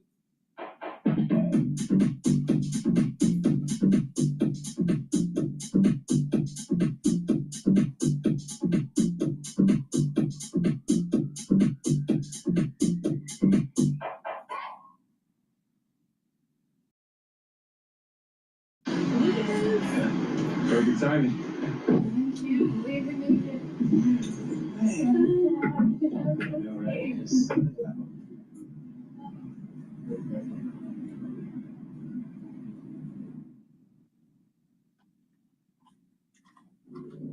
Now, the Straits of Hormuz needs to be and will be reopened. The U.S. military is there to solve a long-term problem, which is Iran's had 47 years in ability to threaten the Straits of Hormuz, and not long from now, Iran would have nuclear arms and a massive missile program surrounding that. This was a can that could not be kicked down the road one more administration. We need to defang, and we are defanging Iran's abilities to threaten American troops in the areas, its allies, its neighbors, and global energy markets. So yes, you've got to go through short-term pain to solve a long-term problem.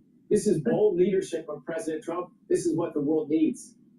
But understanding this going in, the U.S. Strategic Petroleum Reserve was about half-ish, I'll say, full when the war started. The president had campaigned, Secretary, on refilling the Strategic Reserve right up to the top, his words. Why go to war in the Middle East with a depleted emergency reserve? Well, number one, as we bring this oil out, it will be exchanges. We'll pull out 170 million barrels and put over 200 million barrels back in at no cost to the taxpayer. Because the price of oil in the short term is higher right now than the price of oil a year ago. But that doesn't alleviate the crisis today. You can only put back, the flow rate can only be about 2 million, and that's being optimistic, barrels a day into the global system. So you've got a long time to untwist this problem, no matter what. And of course, this is in coordination with 30 countries. The real issue right now is Asian refineries. That's where oil coming out of the Gulf goes to. So Japan is releasing at a much higher relative rate to their imports. It's the Asian refineries that we want to keep running and tamp down the price of oil to the extent we can through this few weeks crisis. President Trump's thinking long term. He's not thinking about next month. He's thinking about what's best for the American people, what's best for the American economy, and what brings safety to our troops in the region and brings prosperity to the Middle East. That is a troubled region that needs to have its one major problem fixed. Secretary, the immediate focus is very clearly, in some part, and needs in likely becoming more part, getting the Strait of Hormuz open. The Biden administration, when faced with threats to shipping in a different regard, they formed a naval coalition with many countries to help protect shipping in the Red Sea when an Iranian proxy fired at ships. Why aren't you doing the same here when success hinges on reopening the Strait of Hormuz? Well, we will and are doing the same thing. But right now, all of our military assets are focused on degrading, destroying Iran's ability to threaten its neighbors, to threaten our troops. So we're destroying their ability to produce missiles, to produce a nuclear program, to produce weapons of all kinds. Not just their existing weapons, their ability to produce those weapons. You will see the United States working with other nations to allow the return of traffic through the Straits of Hormuz. That's coming. We're less than 2 weeks into this 47-year-long conflict. So, yes. But I've heard from many a smart person, though, who worked in previous administrations, though, if it was safe for the U.S. Navy to escort tankers through the Strait of Hormuz, they would be doing so right now. All of our military assets right now are focused on destroying Iran's ability to wage war and terrorize the neighborhood. When we can afford some additional assets to move tankers through the Straits of Hormuz, we will do that. That's coming. More ships were stuck in the Strait overnight. The tankers on fire in the port of Oman. Add it all up. Are we in the midst of a severe global oil crisis, Secretary? We're in the midst of a significant disruption in the short term to fix the security of energy flow for the long term. How hard is the pain and how much are people going to have to endure? Gas prices are going up. Jet fuel prices are jumping, and CEOs are saying that ticket prices are also going to go up. Iran just said that the world should be ready for oil at $200 a barrel. You don't agree with Iran on anything, but do you agree that people need to be prepared for that? We're going through short-term energy disruption for just huge long-term gain. You're seeing Iran's behavior. Could that in short-term mean $200 a barrel? I would say unlikely, but we are focused on the military operation and solving a problem. I'm not going to guess on short-term trading. That's based on psychology more than flows of oil. The world is very well supplied with oil right now. Thanks to President Trump's leadership, we're by far and away the world's largest oil producer, by far and away the world's natural gas producer. Both of those are growing. We've been moving into an age of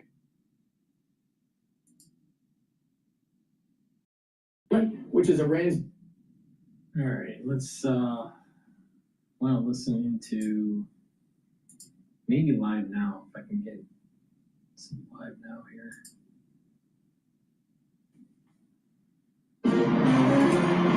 Check it out. Bet all your favorite. Away from the bipartisan.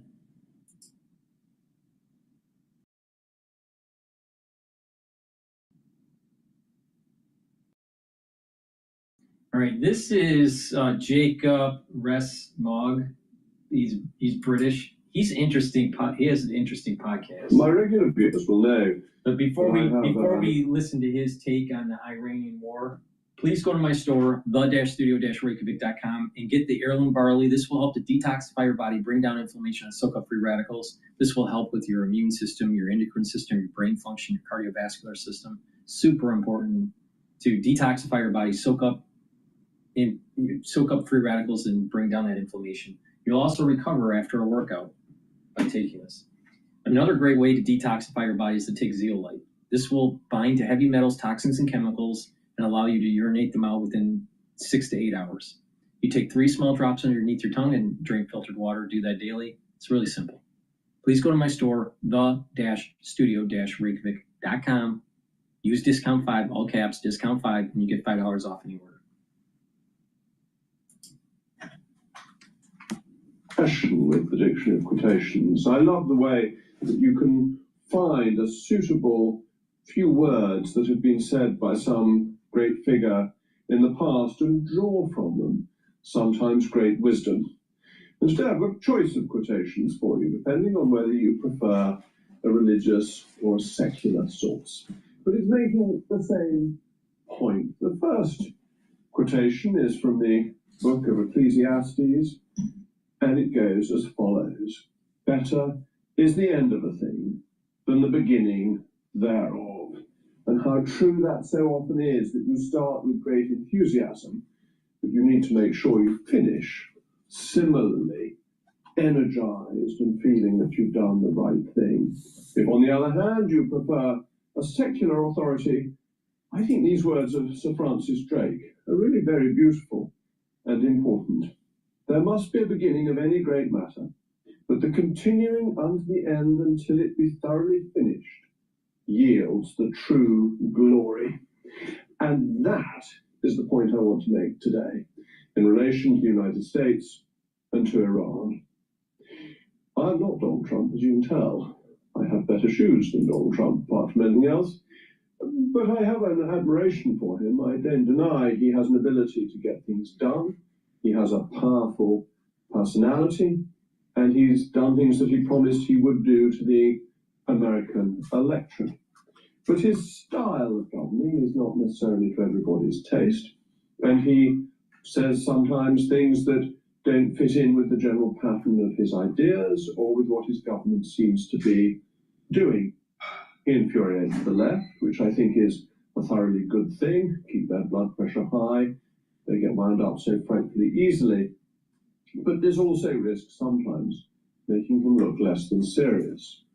It's a mistake not to think that he's serious. He is a very serious figure, and he happens to be the most powerful man in the world, much though President Xi wishes that it were he instead.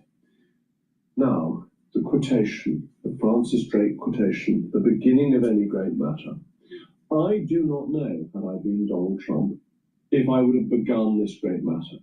It is a great matter. It clearly is of fundamental importance as to whether or not Iran remains a power in the Middle East and remains able to hold the West and Western allies to ransom.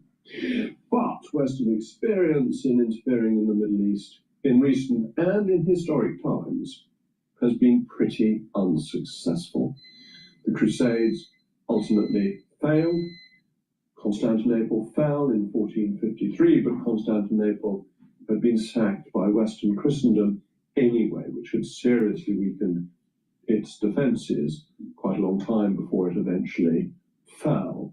What has happened in the 20th century, whether it was the drawing of the Sykes-Picot line, a relatively arbitrary division of Arabia, of the Middle Eastern lands, what happened in relation to the fall of various regimes, whether they be in Iraq or in Iran, where the West wanted one thing but didn't do enough to keep it, where the fall of the British Empire, the decline of the British Empire left a power vacuum which America didn't take on, the Suez Crisis. And this is before you get on to the Second Iraq War, which has had lasting problems, or the removal of Colonel Gaddafi, or the failure to do anything about Assad in Syria. None of this has made us look successful or glorious. It's been a succession of policy failures, and policy failures often where brute force has not been sufficient to overcome the domestic, the local culture, and the local interests. So my starting point in Middle Eastern affairs would be one of the greatest possible caution. This isn't legalistic. This isn't a view of international law, because I have my great doubts about what international law actually means. It's about the practicality of doing things that make the world a better or safer place. Many of the things that happen have made the world a more dangerous place and have had terrible consequences for the people suffering under the governments that have ruled in the Middle East, that are there at least in part because of Western action. So, as I say, had I been Donald Trump, which I'm obviously not, I very much doubt I would have started down this route. But once you've started, it is continuing unto the end, until it be thoroughly finished, that yields the true glory. It's more than that. It is essential. If Iran succeeds, if Iran manages to get through this, that will be an enormous blow to the authority of the West, both moral and the real power of the West. It will be a great boost for a government that wishes to have a nuclear weapon. It will be a great incentive for them to get a nuclear weapon. As we all know, it's Kim Jong-un who is perfectly safe with his nuclear weapon in North Korea because he's already got it. Whereas in Iran, as they did not have it, they were not safe. They could be attacked. So the continuation must carry on until it is completed and the regime is destroyed, because otherwise the defeat is much greater than if the enterprise had never begun in the first place. And the question is, can this be done? What does it require? And how close are we to a conclusion? Because Donald Trump is right, it is worth a week or two of pain to achieve a result where Iran is neutralized and where in fact it can come back into normal trading relationships. That would reduce the price of oil. It would see investment into the Iranian oil fields. It would be a thoroughly good thing. Victory for America would be a thoroughly good thing, both psychologically and in terms of economics. And that's worth a few weeks of slightly higher, slightly elevated petrol prices.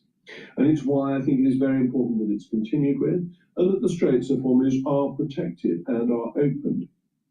It's very easy in a war that doesn't lead to success immediately to begin to question whether it was worth it in the first place. But it's too late for that. That decision has already been taken. That decision was taken a couple of weeks ago. It is now a different decision. It is a decision of, on balance, is it better to see it through? And unquestionably, I think it is.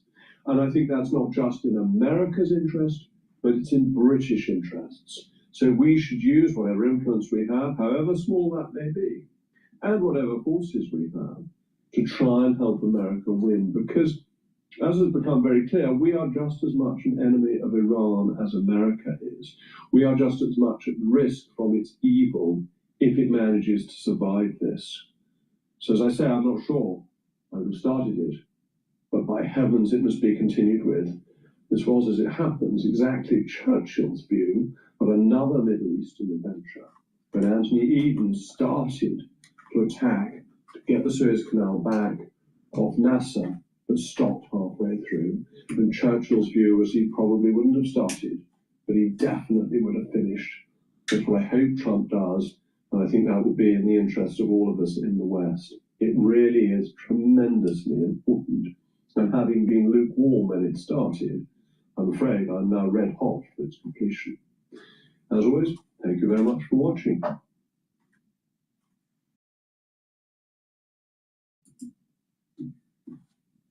I've been saying for a long time, we need to knock out Iran. So I was red hot in terms of using his parlance, red hot to start the war and red hot to finish it. Please go to my store, the-studio-reykjavik.com, and get the probiotics. This is the veggie cap version. You can also get the powdered version on my store, the-studio-reykjavik.com.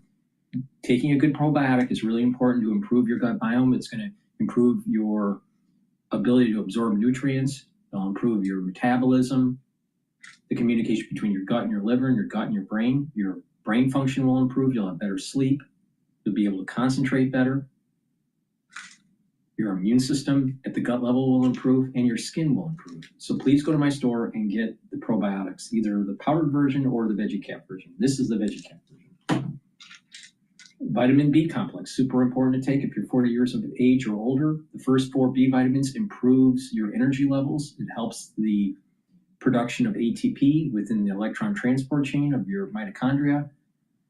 Vitamin B complex helps with cellular metabolism, and vitamin B complex helps to protect neurons through vitamin B12. So please go to my store and get the vitamin B complex. Click the link in the description. It's the-studio-reykjavik.com. Go to my store and get the great supplements. All right, let's listen into MS Now. If Iran were ever going to use sleeper cells in the U.S., it would be now, according to researcher. Let's see what they have to say. What's your initial reaction to the message we're getting from the new Supreme Leader? Iran has a strategy and it's working, and the strategy is blocking the Strait of Hormuz. It's astonishing to me that the U.S. Navy is not able to escort oil tankers through that critical area, as you said. And the Energy Secretary, Chris Wright, a top cabinet member, was just interviewed by our colleagues at CNBC, and they asked him, when will the U.S. Navy be prepared to escort oil tankers through that area? And he said, it won't be, it will happen relatively soon, but it can't happen now because we're not ready. And this is how the Navy couldn't plan for this, how Secretary Hegseth couldn't plan for this is astonishing to me. And then he was asked by a CNBC anchor again, by the end of the month, and he said, yes, I think that is quite likely the case. The end of the month is 2 more weeks of rising oil prices. I'm just amazed that, again, the American military, we spend $800 billion a year on our military. That's more than every other country in the world combined, including China and Russia. So something went wrong here, and the Navy has to make this, secure the strait sooner, or, prices will continue to rise. Well, and clearly Iran's strategy to put the financial pain and the pressure on the global economy, this war is working for it. Colin, the Supreme Leader, also suggests that Iran may open up new fronts in this war if it continues. You wrote a piece in The Atlantic warning of what Iran might do when it has nothing to lose. What could that look like? What more is Iran capable of? Yeah, so there's pressure.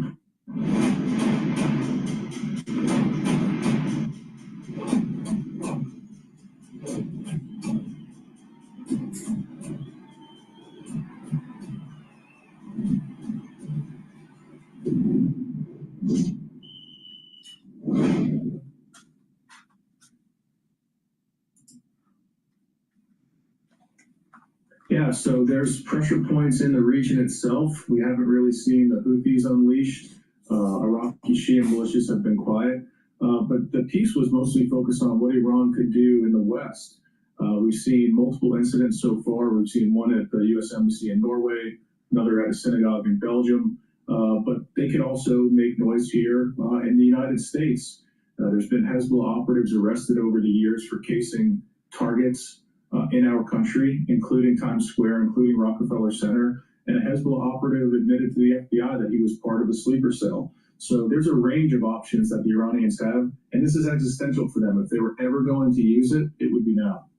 Josh, the new Supreme Leader says the attacks on its neighbors there in the Gulf won't stop, just as we're seeing new strikes in Dubai, right where you are. And Dubai officials shared this picture in the aftermath of an attack on a luxury hotel. Tell us more about the current threat there and what Iran's retaliation looks like now, nearly 2 weeks into this war.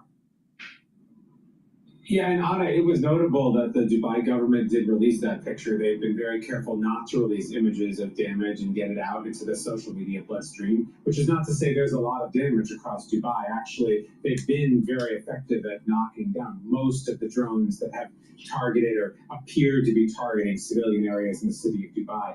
That hotel is sort of on the way to the Dubai airport, which has been a major destination for a lot of this Iranian firepower. And that speaks, I think, to the bigger picture. The number of drones that have come into Dubai has actually reduced in general over the last few days. The targeting has been very clearly more strategic than indiscriminate as it was early in the war. They've been going after the airport relentlessly. They've been going, of course, after ships in the Strait of Hormuz and oil infrastructure. And that clearly is continuing, if ramping up. And the words from the new Supreme Leader today, of course, underline that fact. Mara, Dubai is a major business hub in the region. What's your reaction to Josh's reporting? The fact that the UAE is now very openly showing the realities of this war, even if it means deterring potential business. This war is most complicated for the Gulf. The Gulf has for decades said, we're special, we're prosperous, and we're quiet. Come and invest and come and visit. And now that's clearly not the reality. And so they're stuck in a really tough position where they have a heavy U.S. military presence protecting them and also helping them become a target as well. Josh, you drove along the coast, I know, as the Strait of Hormuz remains a major focal point of the world. What's the latest there? So, the Strait of Hormuz actually is at this point, and the UAE is on both sides of the Strait of Hormuz, just south of it. In the last 2 days, we've been to both coasts, on the east of the Gulf of Oman, and this morning along the Persian Gulf, north, close to the strait. When you look out in the haze, you see giant ships in the distance. Today we saw 4 just off extreme northern UAE. That was an area where 2 ships were targeted just yesterday. You get the feeling that they're just sitting ducks there. They're not only being targeted as they cross the strait. Some of them were targeted in that area in the northern Persian Gulf. Some of them are being targeted on the east side of the strait as well. So it really does speak to this ongoing and very aggressive move. It may be one of the only real cards Iran has to play here, but it is a very powerful card, and they clearly are still exerting it. David, between these attacks on the Strait of Hormuz, with the boats there, as well as the financial sector, hotels, the hospitality industry, they're in some of these Arab countries, what does it say about the Iranian regime's resilience in this moment? And do you get the sense that the U.S. is surprised in any way by the defiance they're seeing from the country? I think the defiance isn't surprising, but what's interesting is that the Iranians seem to be adapting their tactics. They were hit very hard. Their entire leadership was knocked out in the beginning of these strikes. But they now have they're focusing on the Strait of Hormuz. They're using these drones effectively. Their ballistic missiles haven't been as effective, and they have created this problem throughout the Persian Gulf.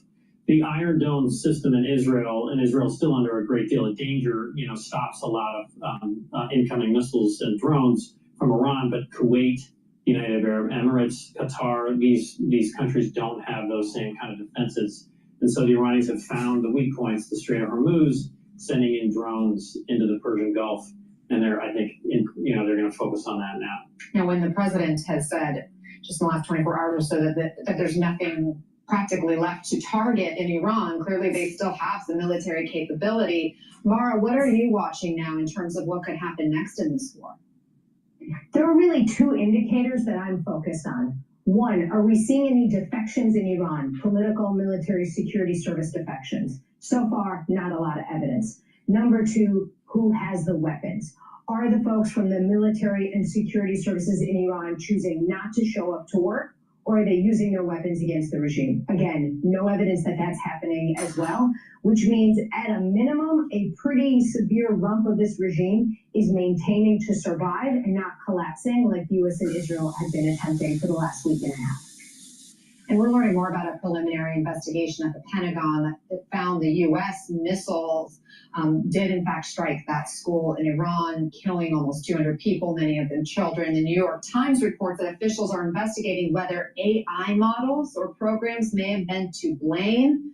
But officials are still chalking it up to human error. And David, you brought us this reporting yesterday. What questions still need to be answered about this? The tragic thing here, and I don't think this was an intentional strike, that they knew it was a school, but the New York Times, you mentioned, had done a visual investigation. So they looked at commercial satellite photography that's opened up for anyone to look at. And so this building was part of the military base years ago. 3 to 5 years ago, it was made into a school. A wall was put up. There was playgrounds built. There's areas of asphalt you can see in these satellite photos where sort of the boundaries of fields were painted. The walls of the school were painted pink and blue. There were new entrances created to one side of near this building to let students come in and out. If someone had double checked and looked at recent satellite photos, they should have seen these indications. This is not part of the military base anymore. Why didn't that happen? Was the problem AI, as you mentioned? Were they rushing to bomb too many things too quickly? But it's tragic. Again, 175 people, the majority of them elementary school children. And this would be the worst civilian casualties, one of the worst in decades for the U.S. military. It's quite tragic, no matter who's to blame. Colin, we know the Iranian regime is going to take this and run with it. There's this propaganda machine inside that country. Does this incident now help the regime retain power? Can they use it to bolster their standing with the public? Yeah, I think the incident definitely empowers the Iranians, but the president should seize the high ground instead of continuing to deflect. He should come out and own up and admit the mistake and say that this is not how the United States conducts warfare. This is against our rules of engagement, and make very clear that this was a mistake. But instead, he's missed the opportunity. He's chosen not to. And I think that in and of itself, the deflection also kind of, again, gives the advantage to the Iranians here in the propaganda and information operation space. Mara, despite all the developments in this conflict, the president claimed victory last night. Take a listen. As we take decisive action to stop the threat posed by the terrorist regime in Iran with Operation Epic Fury. Is that a great name? Well, it's only good if you win. You can only, and we've won. Let me say, we've won. You never like to say too early you won. We won. We won the bet. In the first hour, it was over. Oh, we won. He says, we've won multiple times there. Mara, what message does the president and commander-in-chief send to the public in remarks like that and to the troops? So look, the U.S. military has achieved a lot in this conflict. Iran doesn't have much of a navy, an air force. Its missile program has been severely degraded. Its nuclear program, a whole bunch of its political and military leaders. And yet, remember, the bar for the Iranian regime is really low. All it has to do is survive. That's not a whole lot.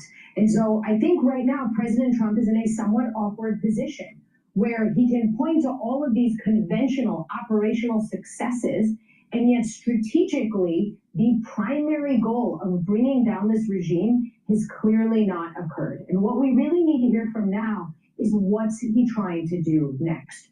Does he have an idea of who's going to fill the space? What will it look like to try to transform this regime? Or are we now signing up for a very, very long, potentially even more bloody conflict?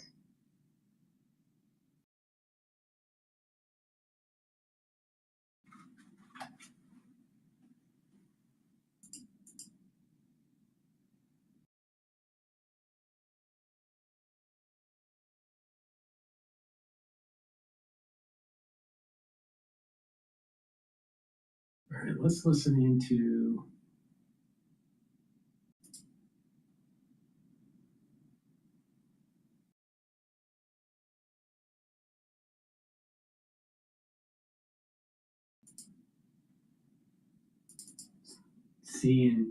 CBC, BBC, I'm sorry. Unarmed, doing their normal business. This is a major escalation from Iran. It is a breach of international law. It's a very serious situation that is having an impact on oil prices and the cost of living for everyone. Now, I've already got pre-positioned in the region from before this conflict, some autonomous mine hunting systems. There's breaking news from Live Now. Is that we continue to have over in Jerusalem, Israel. And this comes as just a few minutes ago, in fact, the Associated Press reporting that Hezbollah launched some 200 rockets at Israel's north and deeper into the country overnight. That's according to the Israeli military. Many rockets were intercepted and no serious injuries were reported. Now, sirens started blaring Wednesday evening across the north and continued almost nonstop for hours, warning of incoming attacks from Lebanon and Iran.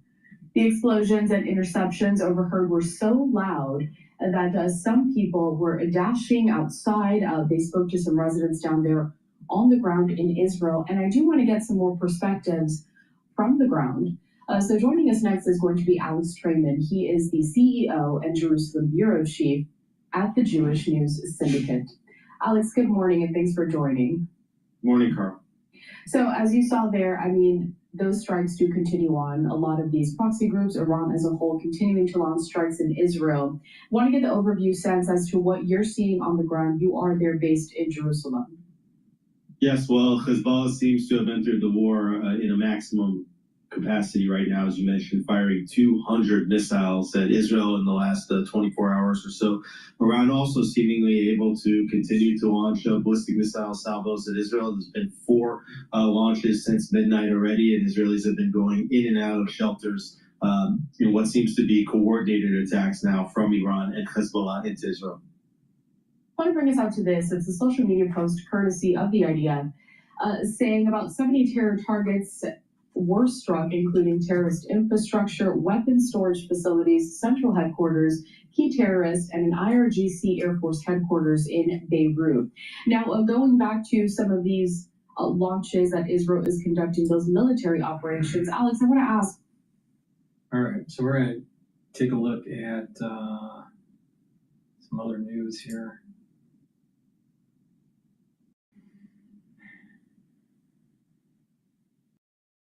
Thai Navy says cargo ship attacked in Strait of Hormuz 1 hour ago.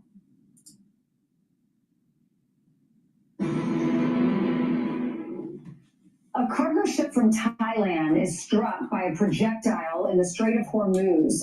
This all happened yesterday as Iran is launching fresh attacks in the Middle East waters. The regime also joining Hezbollah, both firing simultaneously toward Israel. Our chief foreign correspondent Trey Yates joins us from Israel with more. Trey. Yeah, hey, Brian, good morning. 2 tankers off the coast of Iraq in the Persian Gulf were hit by the Iranians overnight. Some dramatic video showing these tankers on fire as the crews were reportedly evacuated with 1 person killed.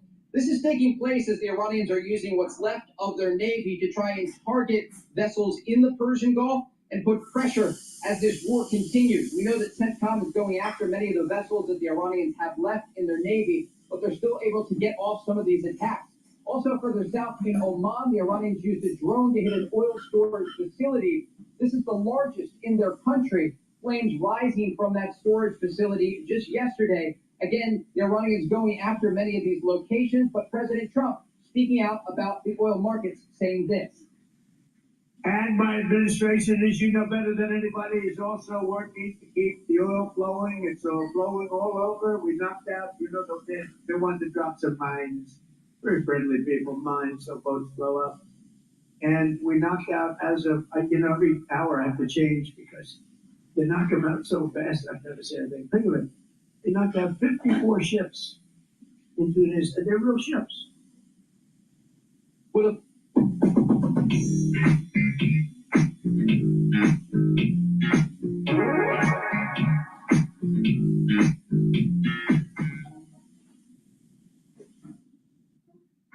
something that used to terrify me in my business was doing my finances. So now I use Zero. It generates a lot of reports that help me make sound decisions. When I think I'm slow, I can look at Zero.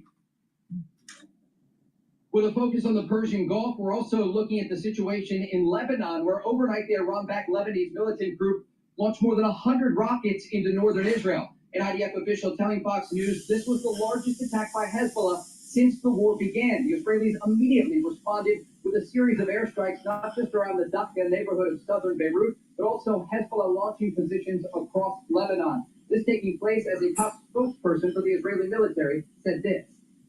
Hezbollah is under pressure today. It works for its Iranian master. It acts contrary to Lebanese interests.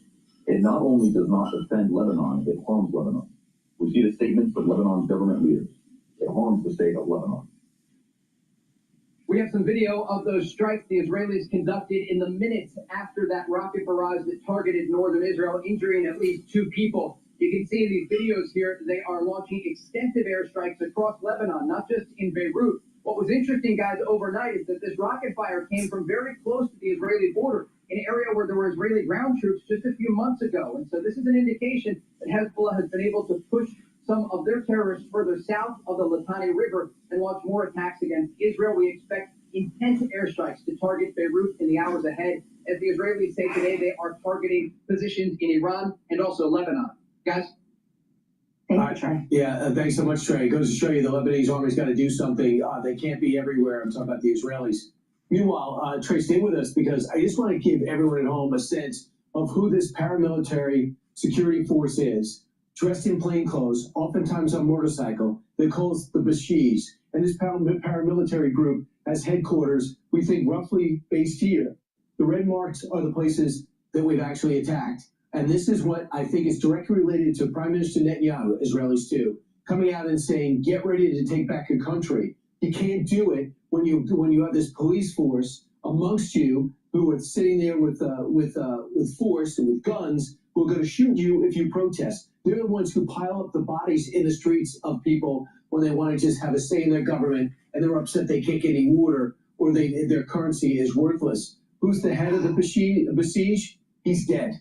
This is some great news. Asadullah Badfour, he was killed over the last 2 days. This was confirmed by the Defense of Democracies, and it was also confirmed by the Israelis. It's not confirmed by the Iranians yet, but they don't like to admit this. Look for a big funeral in his response. What is their symbol? This goes to show you their symbol. These men and these guys actually made their name in the human waves that used to run, just the men, used to run at the Iraqi tanks during the Iran-Iraq war. That was where the Besieged made its name. And that's why these ruthless guys who are ideologues to the nth degree and severe Islamic extremists will crack down ruthlessly on the average everyday Iranian who just wants to say in their government. Here's a look at how they get their guys. They look at people sold on this mission, and they recruit mostly young men into it, and they consist primarily of working class men who just want to actually subscribe to the extremist religion. What can you say about them? Without them, the Iranians could rise up. What are they? A division of the IRGC. So as we talk back to Trey, is there anything you'd like to add about this group that people should keep in mind if they want to see the Iranians take back their government? Don't you believe, Trey, this group's got to be neutralized? Absolutely. Yeah, Brian, this is a really important part of the story that we are covering on the ground in Iran. When you look at Iran's IRGC, it's made up of 5 separate branches. We know about the Quds forces, President Trump ordering that targeted strike against Qasem Soleimani back in 2020. We know about their air force and ground forces. It's the Besieged forces, though, one of the branches that is responsible for the crackdown on protesters in Iran. One of the reasons that Operation Epic Fury began. We saw the attention shift back to Iran earlier this year when the Besieged forces went into the streets and directly confronted the pro-democracy protesters who were peacefully demonstrating in the streets of their country. President Trump believes 32,000 Iranian civilians were slaughtered, mainly by these forces, as they went on motorcycles and in cars and opened fire on demonstrators. And so there has been a concerted effort, I'm told, by intelligence officials here and in the United States to go after the leadership structure of the Besieged forces and their command and control centers. We saw earlier in Operation Epic Fury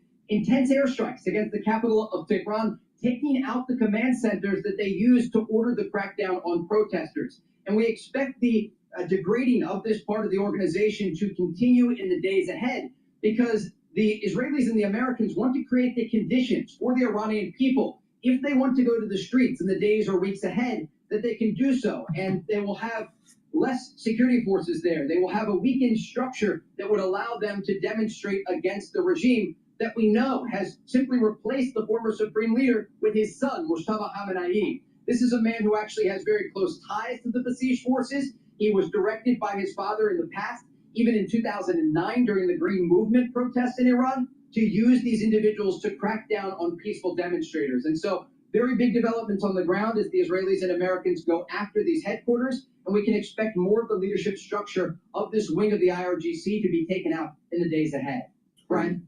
Great job, Trey. Yeah, I'm reading about them that they monitor population for anti-government sentiment. They enforce the strict dress codes and social norms. They're the morality police, and they're criticized often. The group is widely criticized for using excessive, often lethal force against protesters, including torturing and killing detainees. So the Israelis said they're looking to take them out. What they did to show that they're still a force when the war started, they set up checkpoints, and now we're bombing the checkpoints. Decentralizing the coordination is gonna making it hard for them to coordinate with one another is gonna be make it easier for Israel and the United States to take all of those leaders out. I'm Steve Ducey. I'm Brian Kilmeade. And I'm Ainsley Earhart. And click here to subscribe to the Fox News YouTube page to catch our. All right, we're going to go to Al Jazeera here. Lebanese authorities say more than 800,000 people have registered as displaced by Israeli attacks. Please go to my store, the-studio-reykjavik.com, and get the Gladiator Barley. This will help to build strength, improve your musculature, bring down inflammation, soak up free radicals, and detoxify your body. By taking this every day and doing some resistance training, you're going to build muscle, you're going to be able to recover quicker after your workout, but also by soaking up free radicals, detoxifying your body, and bringing down inflammation, you're helping your brain function, you're helping your endocrine system and your immune system.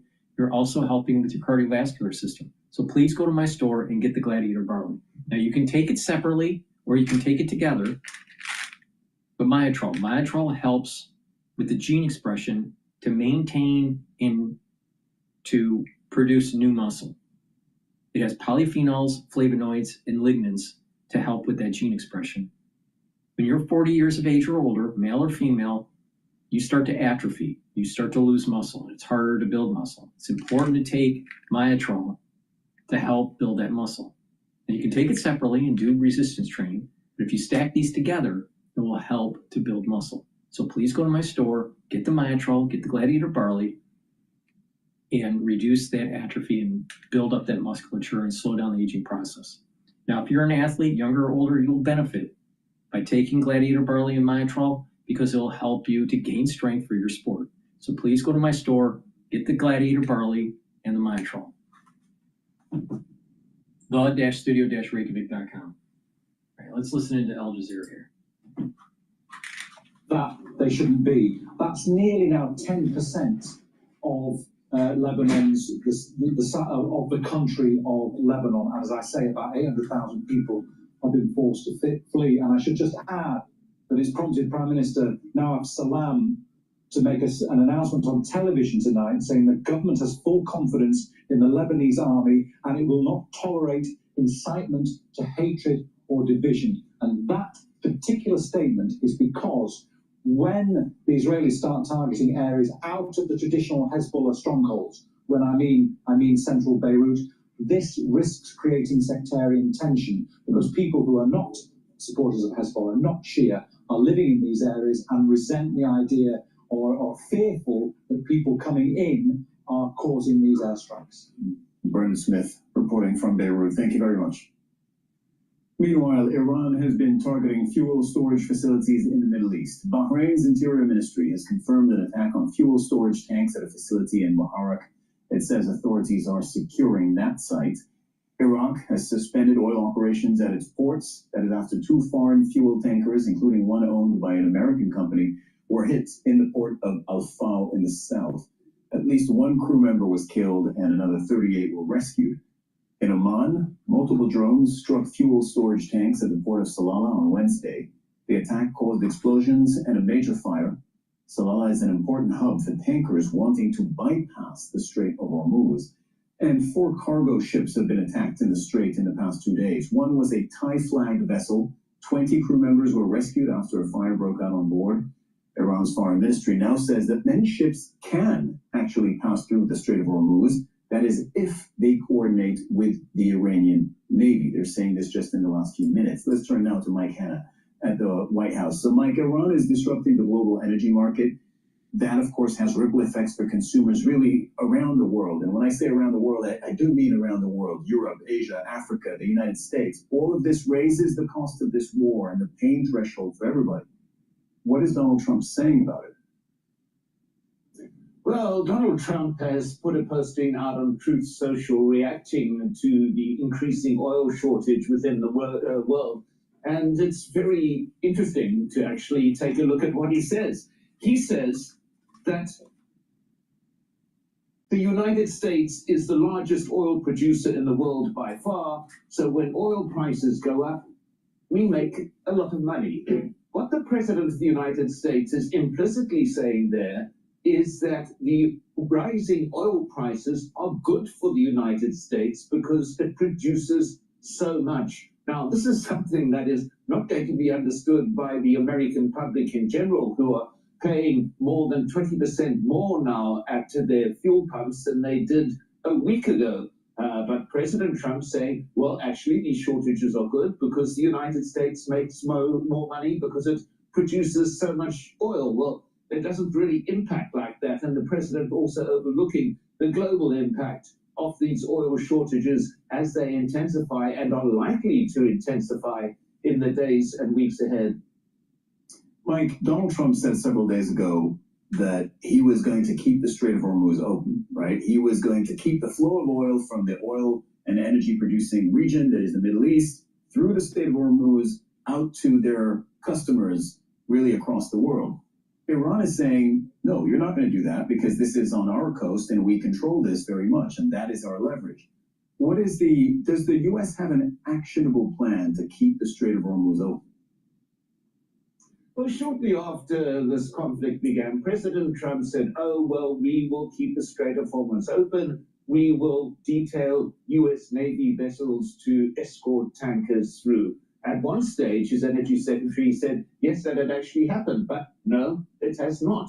And now the very self-same energy secretary is saying that the U.S. Navy cannot escort tankers through the Strait of Hormuz because all its naval vessels are engaged in these ongoing operations. He says that perhaps by the end of the month, then U.S. naval vessels can begin operating through that strait. Now, that is a very narrow bit of water. A billion-dollar warship is under threat of attack from the shore as well as from the air. So the U.S. now backtracking essentially on its promise to keep the Strait of Hormuz open. Observers for months, if not years, had been warning that one of the first consequences of action against Iran would be a closure of the Strait of Hormuz and the resultant destruction of the global economy. Well, that is precisely what has happened, despite President Trump's assurances that it wouldn't. Mike Hanna, thank you very much. Reporting there from the White House. Iran's new supreme leader also used his first public... All right, please go to my store, the-studio-reykjavik.com. Get the Boomer Boost. It's 68 nutrients. It's a very comprehensive compound profile that's going to slow down the aging process, boost up your energy levels, rev up your metabolism, help with brain function, help with your cardiovascular health, boost up your immune system, help with your endocrine system, and help with your musculature and to control A1C levels. By controlling your A1C levels, you're controlling blood glucose levels. So please go to my store, the-studio-reykjavik.com. Get the Boomer Boost, take it every day, and slow down the aging process. You'll notice the effects of this within 72 hours of taking it. If you take it regularly throughout the year, you're going to notice that your body is going into homeostasis and that you're slowing down the aging process. You're getting healthier. So please go to my store and get the Boomer Boost. Ayatollah Khamenei mentioned was having different parts addressing the people, the axis of resistance, the neighboring countries, and interestingly, he ignored the United States and Israel to be directly addressed. But the whole message was indicating a sort of will and determination in Iran to keep on its right on the sovereignty and integrity of territory and the right and commitment of retaliation. And one of the ideas that he raised was that not only this time he didn't talk about ceasefire, but also he talked about taking the revenge and also taking the compensations for the damages that the atrocities and hostile attacks were made in Iran, and if not really paid, then seizing the properties of those who made the damages, if not annihilating and destroying their properties. So I think that the sort of open hand that he defined for Iran is also indicating a sort of a new paradigm. And Zoré, the supreme leader, the Ayatollah Mujtaba Khamenei, also said that the axis of resistance, which is Iran's words for its network of armed allies across the region, that's Hezbollah, that's the Houthis, that's Hamas, the axis of resistance remains very...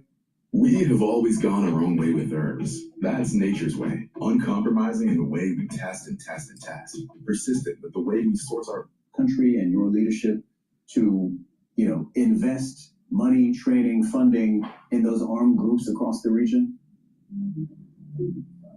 Actually, they are not the armed groups. They are the groups that are coming from the nations in the region that have come to this conclusion that they have no way out of resistance and defiance against the imperialism. The American rulers are Epstein-class ones, and the Israelis have indicated that how genocidal they are. So these are allies and the groups of the nations that are mobilized to just take their own right. And defiance and resistance in the region is so rooted in a grassroots people that it's not Iran that engineering them or actually giving instructions to them. And now in this war, you see that the Hezbollah, for example, is very strongly is added to the front and is very efficient in depleting Israel's defense facilities, and also have that harms there. And also the Houthis are prepared to help, and the Iraqi groups are actually part of the conflict. So I think that for sure they are efficient and they are the legitimate parts of the nations of the region. Zohreh Karazmi, thank you very much for joining us on Al Jazeera. Thank you. The U.S. and Israeli strikes on Iran have caused widespread destruction. The government says at least 1,395 people have been killed since the war began nearly 2 weeks ago. More than 200. Just imagine if Iran had nuclear weapons. That would be measured in millions of deaths. Because the Iranians, as a theocratic regime, are crazy. Please go to my store, the-studio-reykjavik.com, and get the C60. C60 is a very potent antioxidant.